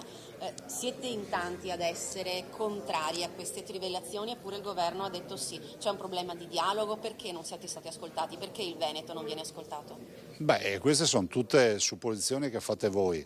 La verità è che la norma è una norma nazionale. Quando tu metti il limite di velocità per le strade, che so, provinciali, poi ci sarà qualcuno che magari quel 100 all'ora o 70 all'ora non lo può applicare e dice qui si deve andare a 20 all'ora perché è piena di buche la strada. Per cui la norma è una norma nazionale, non c'è la lista dei luoghi di perforazione. Quanto alle posizioni, a me sembra che il governo abbia votato in maniera univoca ovviamente per una norma nazionale, dopodiché i singoli casi li andremo ad analizzare. No, guardate, sono robe di queste ore, ovviamente il governo fa il suo lavoro e lo fa bene. Noi siamo qui, nel mio caso, anche a mantenere una posizione di coerenza, la coerenza è tutto nella vita. E riguardo ai rigassificatori hanno detto da Adriatic che non sono, per il momento non pensano di raddoppiarlo, come avverrebbe? Ma non sono un tecnico, a me risulta che sui rigassificatori ci sia un progetto nazionale di ampliamento. Magari il raddoppio non lo si riesce a fare, ma altro sì, ma lo dobbiamo far dire i tecnici. Come leggere questo protocollo di cui si è parlato oggi, di cui è stata la firma oggi, le prime cose a suo avviso da fare? Ma come una grande novità, i vincoli paesaggistici che sono tanti, 1148 contro la seconda regione che ne ha di più, che sembra ne abbia circa 400, dà una dimensione di quanto bella sia la nostra regione e anche problematica. Da qui un riordino, una metodologia che dia modo ai cittadini tecnici di non avere l'effetto sorpresa, l'effetto wow, come si direbbe, quando si ritrovano i pareri su una pratica con grandi novità. Presidente, questione migranti, ieri ne sono arrivati in Veneto circa 50, sono previsti altri arrivi, il prefetto Zappalorto però dice qui ha saltato completamente il sistema dell'accoglienza. Beh sì, anche perché del resto non possiamo diventare il ventre molle di questa partita. Noi siamo una terra ospitale, conosciamo l'ospitalità, la solidarietà, una persona ogni 5 fa volontariato, se qualcuno scappa dalla morte o dalla fame non ci ha mai tirati indietro, ma non possiamo diventare un hub nazionale. Per quanto riguarda la sanità, il caso ieri allo IOB dell'aggressione alla dottoressa già si è espresso, ma insomma c'è necessità di una legge a tutela vera dei medici, secondo lei? Ma l'ho proposto io, guardate, il caso, intanto tutta la mia vicinanza alla dottoressa per quello che le è accaduto, che è qualcosa di assolutamente grave e nella gravità per fortuna non c'è stato il peggio. Dall'altro dico che davanti a fatti che ormai si ripetono, non di questa gravità, ma comunque sono sempre gravi perché sono percosse, violenze e altro nei confronti dei medici che sono lì a tutelare la vita e la salute delle persone, ci vuole il pugno di ferro, ci vuole sicuramente probabilmente anche una norma, una legge che sia assolutamente fatta ad hoc per tutelare le persone che davanti all'emergenza devono riuscire a lavorare e non essere aggredite. Non possiamo accettare di gestire il pronto soccorso con le guardie giurate, con la forza pubblica, perché questo non vuol dire fare sanità. Restando a Padova, parlando di cultura, la statua del Gattamelata, la delegazione pontificia sta pensando di effettuare uno studio sul suo stato di salute per eventualmente realizzare una riproduzione e custodire la statua in un museo e utilizzare poi la riproduzione. Vittorio Sgarbi dice però che non va bene, insomma dice che va lasciata lì. Lei cosa ne pensa? Se lo dice Sgarbi è un esperto. A tutti noi piacerebbe vedere l'originale e non la copia. Io tifo perché si riesca a mettere in protezione la statua, a restaurarla qualora ne avesse bisogno, ma direi che sarebbe bello pensare che quando tu vai in un museo, ad esempio, vedi le opere originali o non dei falsi, perché comunque qualcuno vuole mettere in sicurezza l'opera originale. Quando lo si può fare, lo si deve fare. L'originale deve essere alla portata di tutti i cittadini. Allora, facciamo così, adesso le questioni si stanno facendo di dettaglio e questa sera ve le proporremo messe in fila. Allora, do il benvenuto, lo vedo collegato, Francesco Borgonovo, vice direttore della Verità, che questa sera sarà a Castelfranco per presentare il suo nuovo libro. Buongiorno Borgonovo, non so se ci hanno raggiunto anche gli altri ospiti, eccolo qua, Marco Griguolo di Azione. non so se c'è anche l'altro ospite, sarà Enrico Masi del Partito Democratico. Resta con me la sindaca di Cavallino Treporti, esponente della Lega, Roberta Nesto. Qualche secondo di pubblicità, prima però il meteo e noi ci rivediamo subito dopo.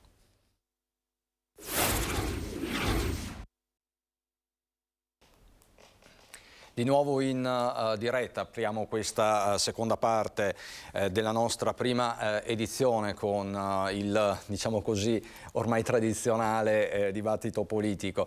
Grazie a Roberta Nesto, Lega, sindaco di Cavallino, che è rimasta con noi. Ve li ho già presentati prima: Marco Griguolo di Azione, c'è poi Enrico Masi che si è collegato del Partito Democratico, già sindaco di Cavarzere, e Francesco Borgonovo, vice direttore della Verità. Borgonovo, parto da lei. Questa sera sarà a Castelfranco per presentare il suo nuovo libro con il Circolo Locale di Fratelli d'Italia, con Guido Rizzo, Tommaso Razzolini, rappresentanti che spesso sono nostri ospiti.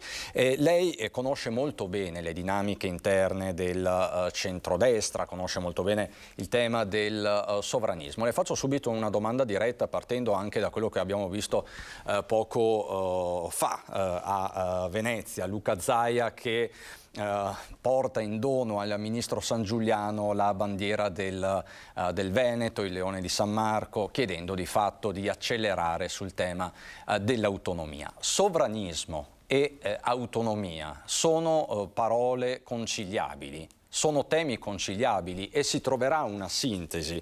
In poche parole, il governo Meloni starà ad ascoltare il Veneto?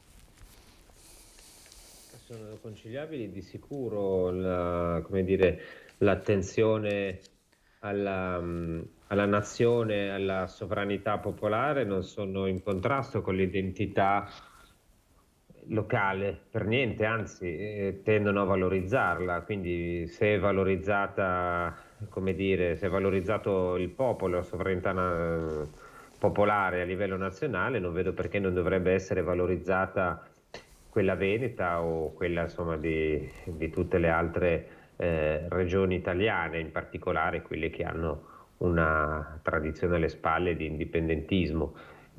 Questo sul piano teorico. Sul piano pratico è tutto da vedere. Diciamo che fino adesso, anche nel precedente governo, dove c'era una componente del centrodestra, cioè la Lega, nonostante ci fosse un ministro dedicato, non si sono visti grandi risultati. Mi sembra che in questo momento i problemi sul tavolo siano altri, che hanno a che fare con la sovranità, molto a che fare con la sovranità, ad esempio la crisi incredibile dei migranti di questi giorni e insomma forse anche quell'identità, quell'identità veneta, nel senso che poi spesso è anche il Veneto che si deve fare carico di queste persone che sbarcano e vanno poi spartite. Però temo che per adesso, almeno finché non saranno risolte le prime emergenze, compresa questa un po' inaspettata forse dei migranti, il tema identitario dovrà aspettare un attimo, così come alcune delle questioni culturali su cui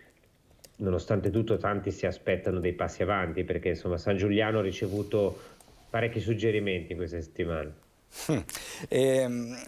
Quindi lei dice ci sono altre emergenze, però chiedo al sindaco Nesto, che insomma della Lega, ci sono altre emergenze o perlomeno questi piani possono essere portati avanti insieme, cioè con la scusa che ci sono sempre emergenze poi si rinviano i temi. E questo è il problema, che molto spesso ci sono talmente tante emergenze che si affronta senza una pianificazione. Io nella mia attività amministrativa, ovviamente da sindaco e da presidente della conferenza dei sindaci, dico sempre, sicuramente dobbiamo prestare attenzione alla organizzazione delle emergenze quotidiane che ci sono sempre, ma non possiamo esimerci dal pianificare un'azione importante, perché altrimenti gli obiettivi non si riescono ad raggiungere. Quindi io ritengo che veramente nel prossimo periodo sia necessario che le agende di tutti vengano ritarate sulla pianificazione e sulla programmazione. Senza questi importanti aspetti non riusciamo a dare soddisfazione alle nostre comunità, perché rischi di dare risposta per le emergenze. Siamo bravissimi, noi italiani, poi noi veneti in particolare, nell'improvvisare in maniera competente.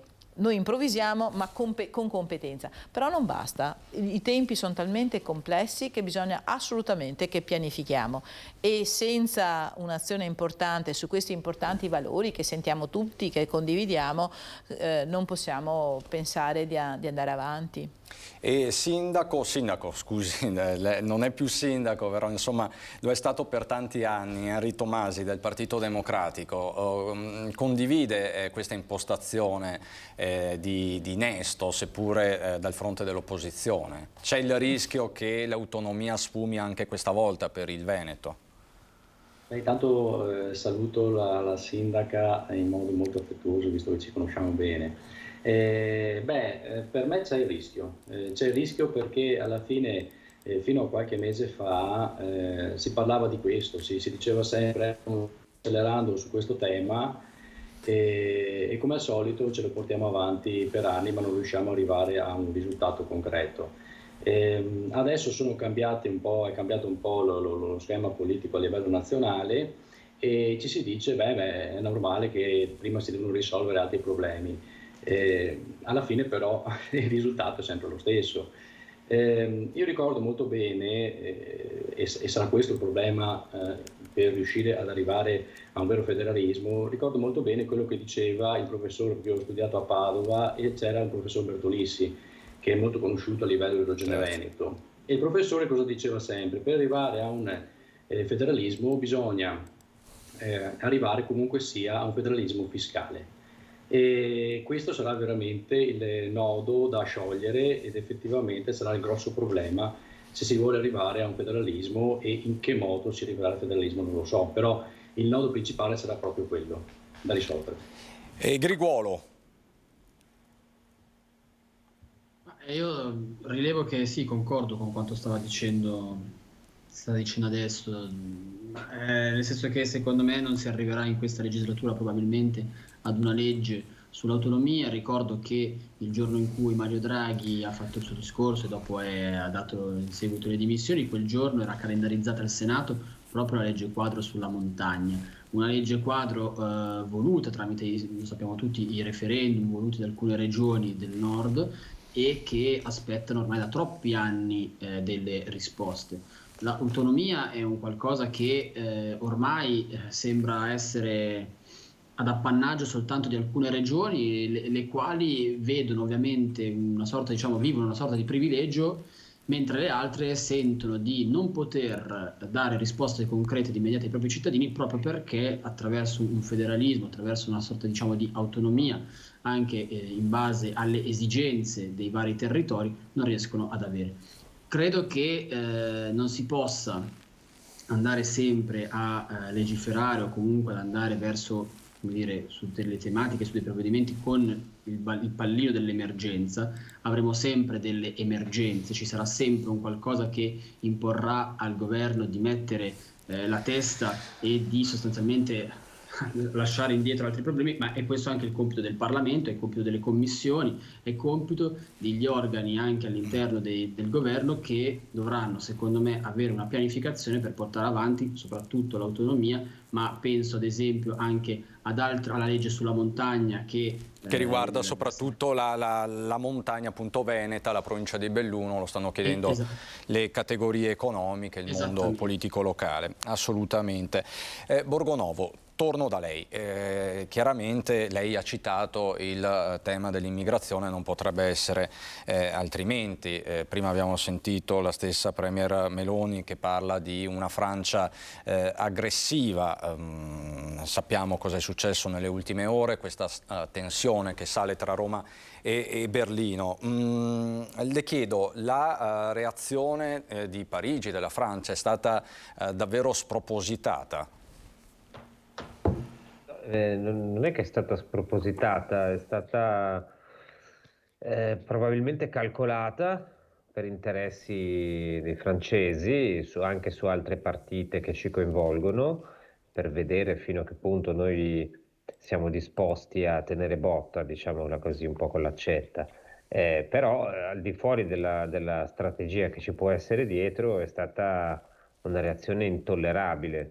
Ricordiamo che noi abbiamo, negli ultimi 3 anni, siamo passati da 30.000 immigrati sbarcati in un anno a 90.000. Ci siamo fatti carico anche solo in questa occasione del passeggeri di più di una nave, mentre la Francia ha preso per la prima volta una nave ora, ha accolto una nave per la prima volta ora. È inutile parlare di qualche sgrammaticatura istituzionale perché uno fa un tweet in cui peraltro ringrazia la Francia, questi sono pretesti. E ricordiamoci peraltro che all'interno, diciamo dal fronte interno, i francesi, il ministro Darmanin in particolare, quello che è tra i più duri, no, ad attaccare l'Italia, è uno che sull'immigrazione vuole fare la faccia cattiva, perché ha proposto per esempio la schedatura degli irregolari per espellerli meglio. Quindi non siamo, qui ci viene raccontata come se fossimo di fronte ai bravi europeisti francesi che vogliono accogliere i cattivi sovranisti italiani che gridano e sterepitano e fanno una brutta figura. Non è così. Da una parte abbiamo una nazione che ha sempre fatto i propri interessi, blindando le frontiere persino nel pieno dell'emergenza del 2016-2017, no? Quando arrivavano maree di persone via mare, ancora ci ricordiamo quando ci riportavano gli immigrati sgraditi nottetempo, quando si presentavano a Bardonecchia sul nostro territorio con i gendarmi in cerca di clandestini, e ricordiamo anche i morti causati dalle politiche molto violente di respingimento sui confini. Quindi lei non accetta lezioni da parte francese sostanzialmente? Ma io ritengo, non è una questione di accettare lezioni, è una questione di, se volessimo risolvere il problema dell'immigrazione, che non si vuole risolvere però, converrebbe anche ai francesi fare strategia comune e dire: sapete qual è il modo per evitare tutti di rimpallarsi queste navi? Bloccare le partenze. Facciamo in modo di lavorarci assieme, tutti. E quindi tornare all'idea iniziale, quella della campagna elettorale di Meloni, del blocco navale. Sì, ma il blocco navale non significa mettere delle navi che sparino. Il blocco navale può essere anche semplicemente fare una politica africana comune dell'Unione Europea e non mandare i singoli paesi come è stato fino adesso, tipo la Merkel in Niger, a fare accordi per se stessa, o la stessa Merkel con la Turchia, ma significa per esempio prendere accordi con gli stati nordafricani, fare degli scambi anche col Centrafrica, fare delle cose insomma che portino beneficio a entrambi per evitare che la gente parta, e questo gioverebbe a noi, gioverebbe alla Francia, gioverebbe ad altri. Purtroppo ci sono in mezzo delle altre partite che non hanno a che fare con l'immigrazione, motivo per cui questo è diventato un test di resistenza di insomma chi fa la voce più grossa, e questo porterà a non risolvere l'annoso problema che ci continueremo a trascinare dietro. E dove ci porta questa tensione con la Francia, secondo lei, Tommasi? Per me non ci porta a un grande risultato e soprattutto a una bella figura. Allora io vorrei solamente che non si arrivasse a quello che era successo qualche anno fa, quando, se non sbaglio, a capo del Ministero c'era l'onorevole Salvini. Noi non possiamo adesso ad ogni nave che arriva aspettare, attendere o cercare di iniziare a fare una contrattazione per la singola nave. Arrivano 50 immigrati o 100, 200, 300, quanti ne facciamo sbarcare? Cioè non è questo il compito a livello nazionale. Il compito a livello nazionale, come per carità posso anche appoggiare quello che è stato appena detto, è cercare di arrivare a degli accordi a livello internazionale proprio per evitare che questo avvenga, o per fare degli accordi anche con i vari stati africani, ci mancherebbe, però non arriviamo a questi paradossi perché effettivamente a livello mondiale l'Italia non ne fa una grande figura, questo di certo sì. E Griguolo? Noi avevamo anche già detto in campagna elettorale che sicuramente si devono rafforzare questi accordi di cooperazione soprattutto all'interno degli Stati membri dell'Unione Europea. Io credo che questo atteggiamento un po' ostile che serva semplicemente per far vedere la famosa frase la pacchia è finita, cioè per dire adesso ci siamo noi, sbattiamo i pugni sul tavolo, non darà i frutti sperati, nel senso che si legge già adesso che ovviamente la Francia potrebbe non accogliere un successivo quantitativo di immigrati che dovessero arrivare sulle nostre coste, e che questo sicuramente ci indebolirà nei confronti, diciamo, dell'Unione Europea. Cosa comporta questo secondo me? Avere una politica migratoria comune certamente con l'Unione Europea, sicuramente prevedere soprattutto una revisione dell'accordo di Dublino, ma soprattutto rivedere quello che secondo me è la cosa più importante, è davvero una politica anche a livello, diciamo, di polizia, passatemi il frontiere, di frontiera, nel senso che se la frontiera è una frontiera europea ci si dovrà far carico a livello di europei, di cittadini europei, di istituzioni europee, di quelli che sono le persone, che poi bisognerà distinguere ovviamente tra profughi umanitari e coloro che invece clandestinamente entrano nel nostro paese e nei paesi dell'Unione Europea.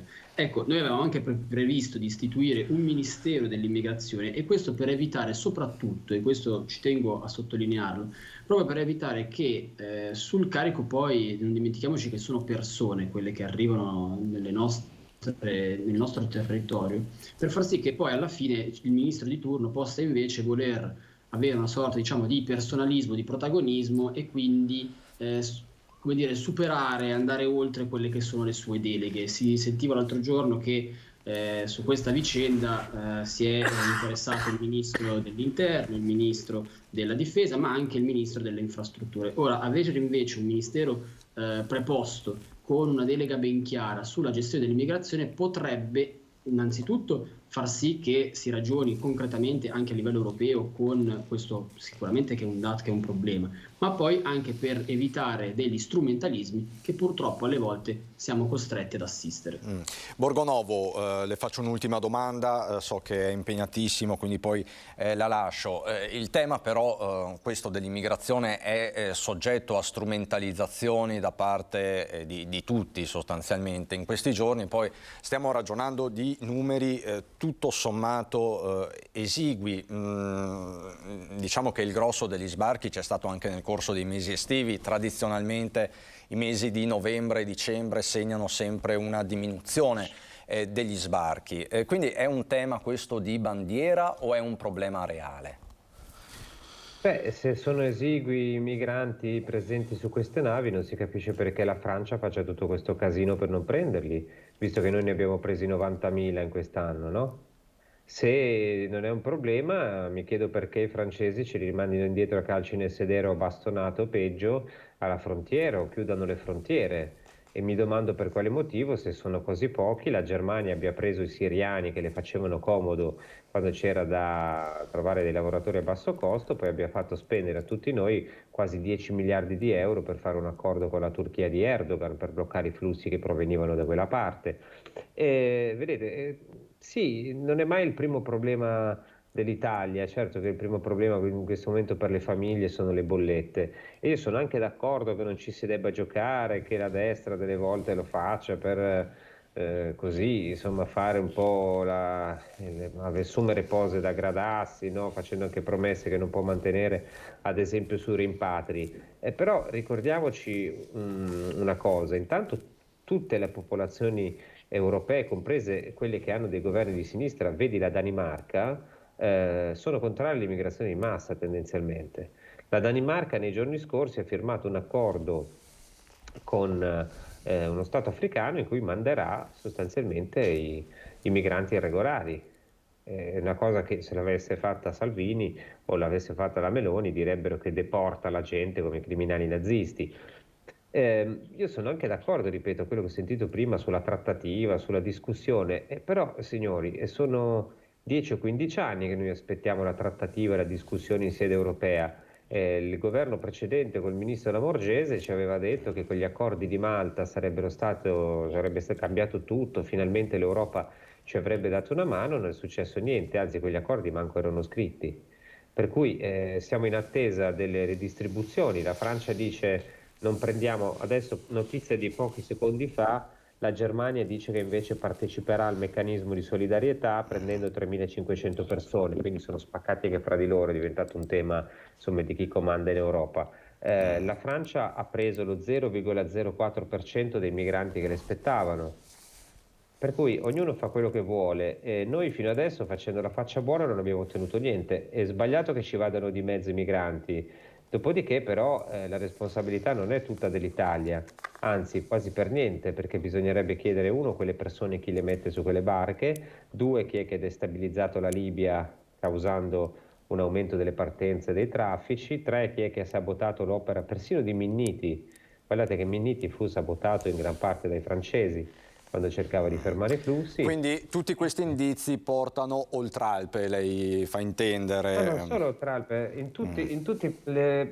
signori, l'Europa è così, cioè quanti anni sono che sentiamo dire serve più Europa, no? A parte che c'è un partito che si chiama Più Europa e mi sembra che non sia entrato in Parlamento, per cui gli italiani hanno deciso cosa pensano, no? Del concetto di più Europa. Dopodiché ogni volta sentiamo dire più Europa, persino stamattina Mattarella dice bisogna che la cittadinanza europea è superiore a quella dei singoli stati e questa Europa mi sembra che non abbia risolto granché. Dalle bollette all'immigrazione siamo sempre lì che aspettiamo, poi per carità a me va benissimo tutto, tanto non è che governo io posso dire la mia opinione, poi chi fa le spese di questa cosa, che non è la prima emergenza italiana, ne fanno le spese i poveri cristi che vivono in qualche periferia, vivono in una città e va tutto bene per tutti fino a quando non rubano la borsa a te, non violentano te, non prendono a pugni tuo figlio, non tirano una coltellata a tuo cugino e così scarichiamo sui più deboli, va bene. Borgonovo, la lascio, so che deve andare questa sera a Castelfranco nell'incontro di cui vi ho dato notizia prima. Arrivederci Borgonovo. Senta Tommasi, il quadro che fa Borgonovo immagino sia molto distante dalla sua idea di Europa e integrazione, o sbaglio? Sicuramente molto lontano, più che altro mi viene in mente qualche anno fa ci si lamentava sempre o comunque sia ci si attaccava con una parte della nostra popolazione, tanto per essere concreti la Lega faceva sempre dei riferimenti, diceva aveva dei riferimenti contro le meridione, e quindi si elogiava l'Italia del Nord e quindi si faceva campagna elettorale su questo. Adesso si fa campagna elettorale sempre contro qualcosa, contro un ideale, contro qualcuno, in questo caso contro l'Europa.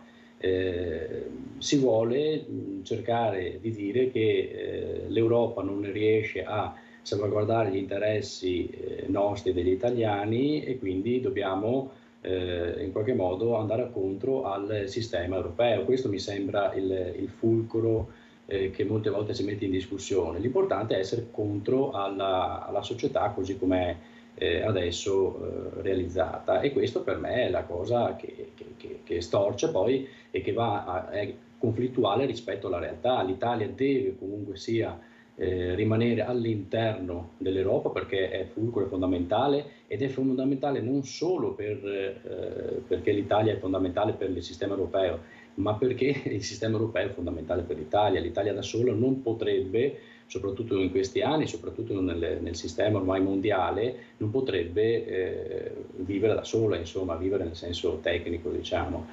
Quindi è giusto che l'Italia sia all'interno del sistema europeo e noi dobbiamo rafforzare sempre di più il sistema europeo. Parlato già con Nesto ed è stata molto chiara, è quello delle trivelle, ne abbiamo parlato tutti, vi abbiamo fatto ascoltare il ministro Urso, il ministro Sangiuliano a Venezia con Luca Zaia che è ritornato sul tema. Di fatto c'è l'ok del Consiglio dei Ministri alle trivellazioni, quindi anche alle trivellazioni in Alto Adriatico, e apriti cielo. Lei da ex sindaco di Cavarzere, Tommasi, conosce bene il tema. Anche qui i territori si stanno mobilitando, il fronte è trasversale, e su questo lei, proprio da uomo del territorio, che cosa pensa? Allora, in questo caso mi trovo d'accordo con il presidente Zaia e quindi con sì, con la regione Veneto, insomma. Ci sono delle grosse difficoltà. La subsidenza a livello, soprattutto nel Polesine, e soprattutto negli anni scorsi, quando effettivamente si era trivellato, insomma, quindi c'erano state delle manovre in tal senso, avevano portato dei grossi problemi a livello locale. Ora è vero che il problema energia è attuale, è inutile negarlo. Quindi dobbiamo cercare di trovare una soluzione affinché il nostro sistema possa avere delle nuove energie e quindi possa essere il più autonomo possibile. Però arrivare a dire che per risolvere quel problema dobbiamo crearne uno che è ancora maggiore nel nostro territorio e che quindi porterebbe a delle difficoltà enormi per il nostro territorio, quello no. Quindi concordo con quello che col pensiero appunto del Presidente, e ritengo che ci siano altre soluzioni per il nostro territorio, quindi su questo potrebbe essere un grosso problema a livello locale. Presidente, che prima ha ribadito il no, però condizionato a tutto l'aspetto, diciamo così, scientifico, ingegneristico, forse sono delle formule che si usano, non lo so, Nesto, mi aiuta a interpretare. Io credo che il Presidente abbia detto assolutamente un no, che andava detto in termini generali e astratti, dopodiché ovviamente riservandosi a tutta una serie di situazioni di verifica che sono doverosi proprio per la situazione contingente. Mi permetto anche di dire che è una posizione di carattere generale, che tutti noi che dopo diciamo di sì e che diciamo di no, è ovvio che devono esserci degli approfondimenti che oggi non abbiamo, quindi devono esserci, perché la crisi energetica l'abbiamo ben presente tutti. Dopo, ripeto, visto che ho la parola, faccio una battuta sulla crisi internazionale. Il governo Meloni secondo me si sta comportando assolutamente bene. C'era bisogno di un cambio di passo rispetto al tema dell'immigrazione, come abbiamo già avuto modo di dire, dopodiché bisogna che assolutamente forziamo la situazione, altrimenti rimaniamo veramente con il cerino in mano.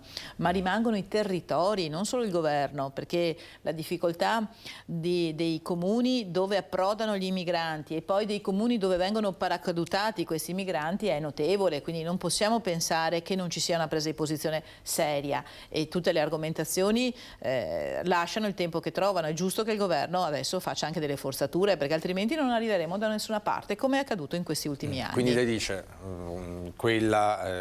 quelle a cui abbiamo assistito in questi giorni sono forzature utili per porre il tema sul tavolo europeo. Tornando alle trivelazioni, sono molto interessato all'opinione di Griguolo, che fa parte di un partito, Azione, che è da sempre favorevole a queste nuove operazioni, ma che è anche rappresentante del territorio, in questo caso della provincia di Belluno. Visto da Belluno il tema delle trivelle, visto da una provincia come appunto quella dolomitica, dove insomma lo sfruttamento delle risorse idriche per esempio è ben presente. Sono due piani certo diversi, però insomma vorrei la sua, Griguolo.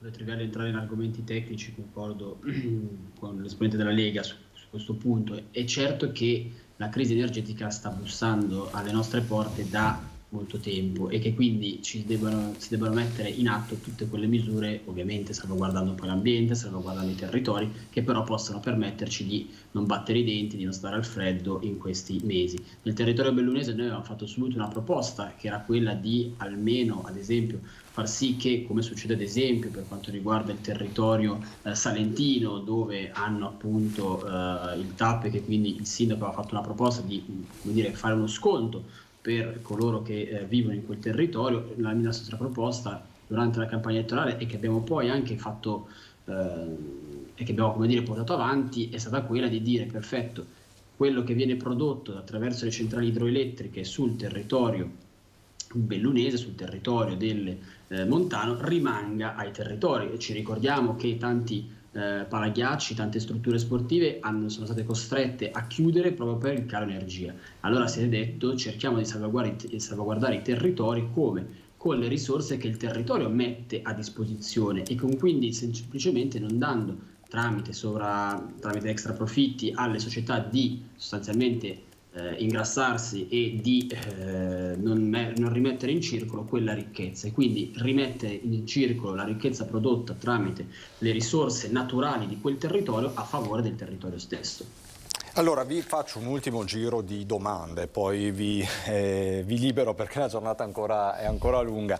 Allora, abbiamo illustrato, abbiamo visto il nuovo provvedimento del governo, questo decreto aiuti quater, 9 miliardi di euro più o meno sul tavolo. Si parla di questa rateizzazione delle bollette, ma nel frattempo è stato fissato anche il famoso tetto al contante a 5.000 euro e ancora prorogati gli sconti sui carburanti.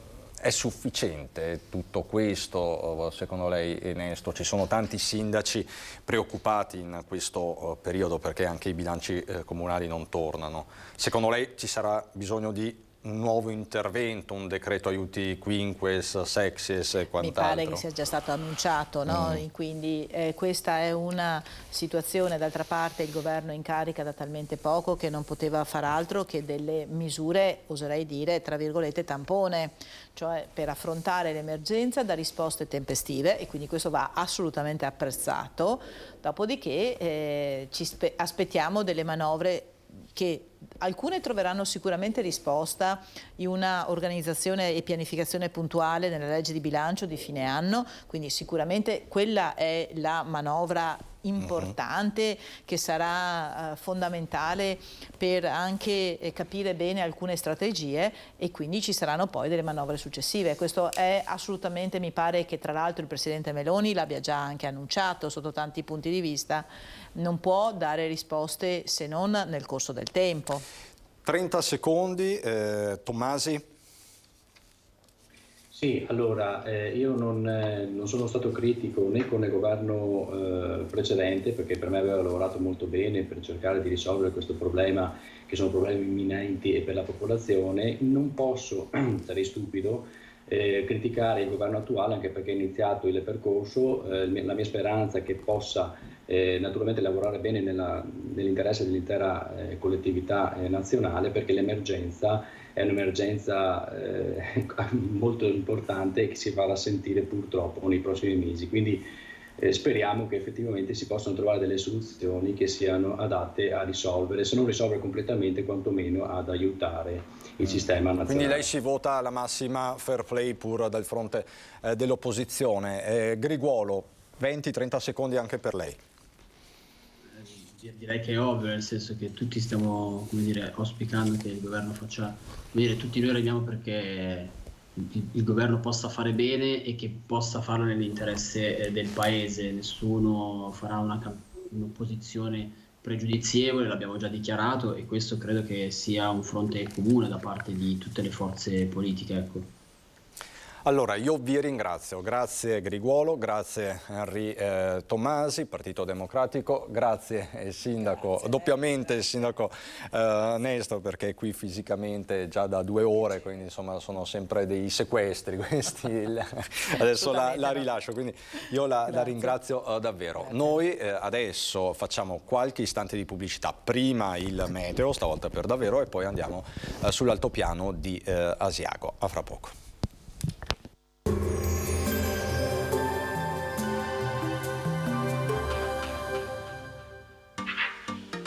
Tremonti, attrezzature e materiale per saldatura professionale a Montebelluna.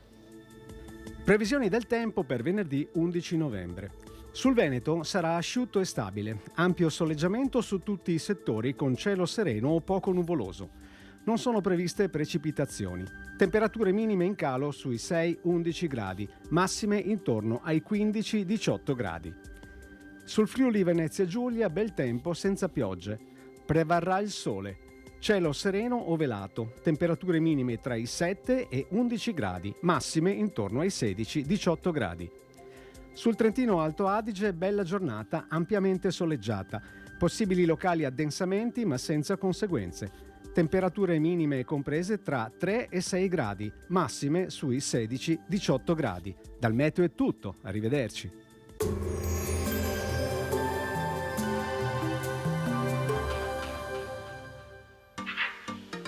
Tremonti, attrezzature e materiale per saldatura professionale a Montebelluna.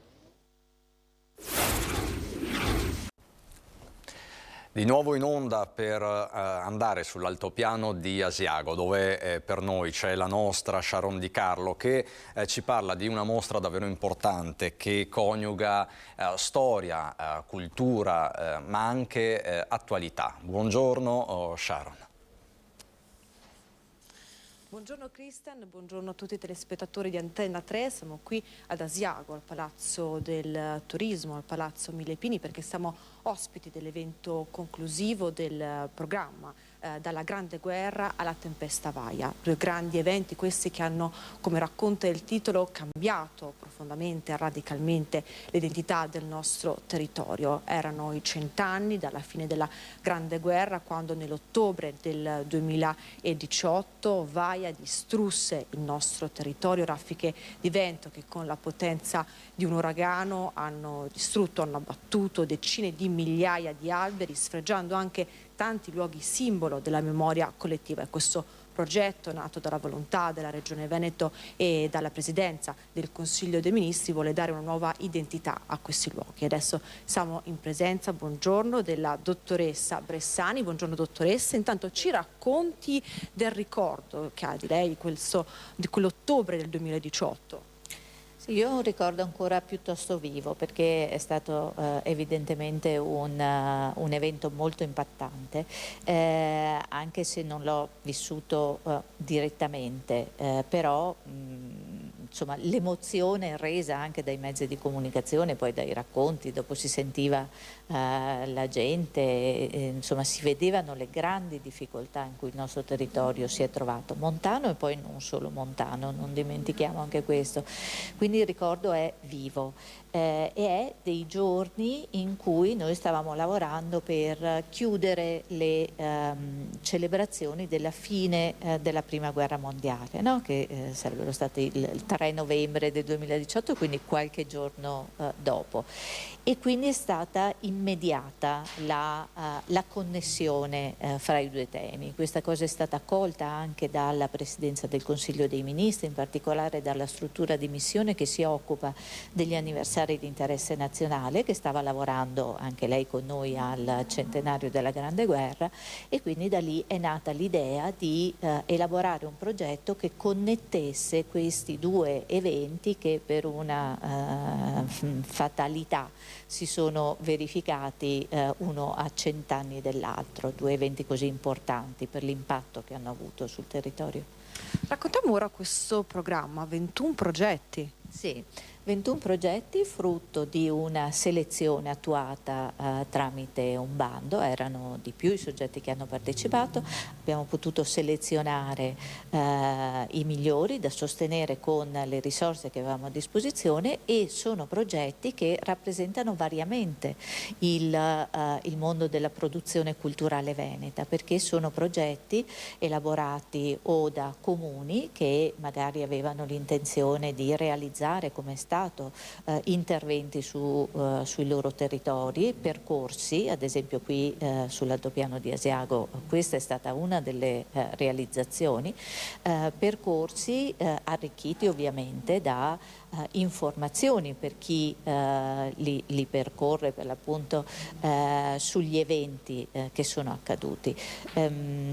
Poi ci sono state invece, ad esempio ha partecipato un teatro, hanno partecipato delle associazioni culturali, ha partecipato il CAI, che ha voluto, che da un lato è stato molto importante tramite i suoi volontari negli interventi poi di ricostruzione, di ripulitura, ma che poi ha voluto testimoniare questo con degli interventi nelle scuole, ad esempio. Quindi molte sono state le attività. Possiamo dire che la cultura ha donato un nuovo volto al territorio, forse in qualche modo? Sì, secondo me sì, la cultura ha donato delle realizzazioni nuove, come possono essere questi itinerari, come è ad esempio un bellissimo palco che è stato realizzato, mi sembra in Comelico, il palco Vaia, con il legno proveniente dagli scanti. Adesso lì su un prato c'è una struttura che può essere utilizzata per rappresentazioni teatrali, culturali, per incontri. e comunque la cultura ha aiutato, come fa, a capire gli eventi, a ragionare, ha stimolato sul pensiero su questi eventi, delle cause di questi eventi, e quindi ha aiutato magari anche le giovani generazioni, ma non solo, a ragionare forse su degli stili di vita, sulle proprie abitudini. Insomma, la cultura fa tanto. A proposito di giovani generazioni, è incredibile pensare come i giovani abbiano un'immagine di questi territori così come oggi e non come prima. Certo, i giovani sono stati aiutati a capire intanto com'era il territorio prima del primo evento di cui parliamo, e quindi le trasformazioni che il territorio ha ricevuto a seguito della prima guerra mondiale. Quindi già col lavoro che avevamo fatto sulle celebrazioni questo era stato un tema molto praticato, cioè cercare di capire come un evento del genere comporti anche delle trasformazioni nella tecnologia, nell'organizzazione sociale, insomma sono tante le conseguenze, oltre che degli effetti visivi e quindi gli effetti sul paesaggio. Grazie alla dottoressa Bressani. Christian, se non ci sono altre domande ti restituisco la linea. Grazie Sharon, a posto così, davvero molto esauriente e significativa come iniziativa. Allora, facciamo un po' il punto della giornata, poi ci salutiamo. Abbiamo aperto con la conferenza stampa della Premier Meloni questa mattina, che ha illustrato nel dettaglio il decreto aiuti quater che è stato adottato ieri sera in Consiglio dei Ministri. Ci sono delle misure importanti, peraltro preannunciate in parte nei giorni scorsi: la proroga dei crediti d'imposta e dello sconto alla benzina, la rateizzazione delle bollette per le imprese, i premi aziendali esentasse fino a 3.000 euro, molto attesi da parte delle aziende e dei sindacati, e c'è poi anche l'innalzamento del tetto al contante, cui si è aggiunto lo sblocco delle trivelle, ne abbiamo parlato a lungo, e a sorpresa anche la revisione del superbonus, che per il 2023 passerà dal 110 al 90%. Il taglio vale sia per i condomini che per le villette. Anche questo è un aspetto che sta facendo discutere soprattutto gli addetti ai lavori, le associazioni anche dei condomini e quant'altro. Insomma, un provvedimento da 9 miliardi di euro, poco più, che ha trovato appunto le risorse nelle pieghe appunto del NADEF. Quindi di fatto parliamo della prima mossa economica del governo Meloni. Con Meloni c'erano Giorgetti, il ministro all'economia, e il ministro veneto Adolfo Urso, che come sapete è ministro alle imprese e al Made in Italy, che si è soffermato sulle trivelle, sull'ok alle trivelle, dicendo di fatto che questa aumentata produzione di gas andrà a beneficio di alcuni distretti cruciali, strategici per il Made in Italy su tutti, e ha fatto l'esempio concreto le vetrerie di Murano, per esempio, ma anche il distretto della ceramica, che non riguarda solo Sassuolo ma pure il Veneto, il nord-est. Quindi tanti gli spunti, quindi con Urso che dice questo, che rilancia il tema delle trivelle, che porta esempi concreti dal territorio, e dall'altro lato Zaia, che abbiamo sentito in presa diretta alle 13:30 da Palazzo Balbi, che ribadisce il no alle trivelle. Tutto questo all'interno di un centrodestra che su questo aspetto rischia di farsi del male. Sullo sfondo lo sapete bene, c'è il tema dei migranti, un nodo aperto con una tensione a 1000 tra Francia e Italia, migranti che poi, va detto, arrivano sui territori. Ieri ne sono arrivati 50, ma nei prossimi giorni ne sono attesi altri, si parla di 380 solo per il Veneto. Insomma, staremo a vedere. Rientriamo in diretta questa sera per fare il punto a partire dalle 18:30 con l'edizione regionale 19 Venezia, 19:30 Treviso con Belluno. Ringrazio dalla regia Tony Esposito, Simone Merlo, ringrazio tutti voi per la cortese attenzione, buon proseguimento.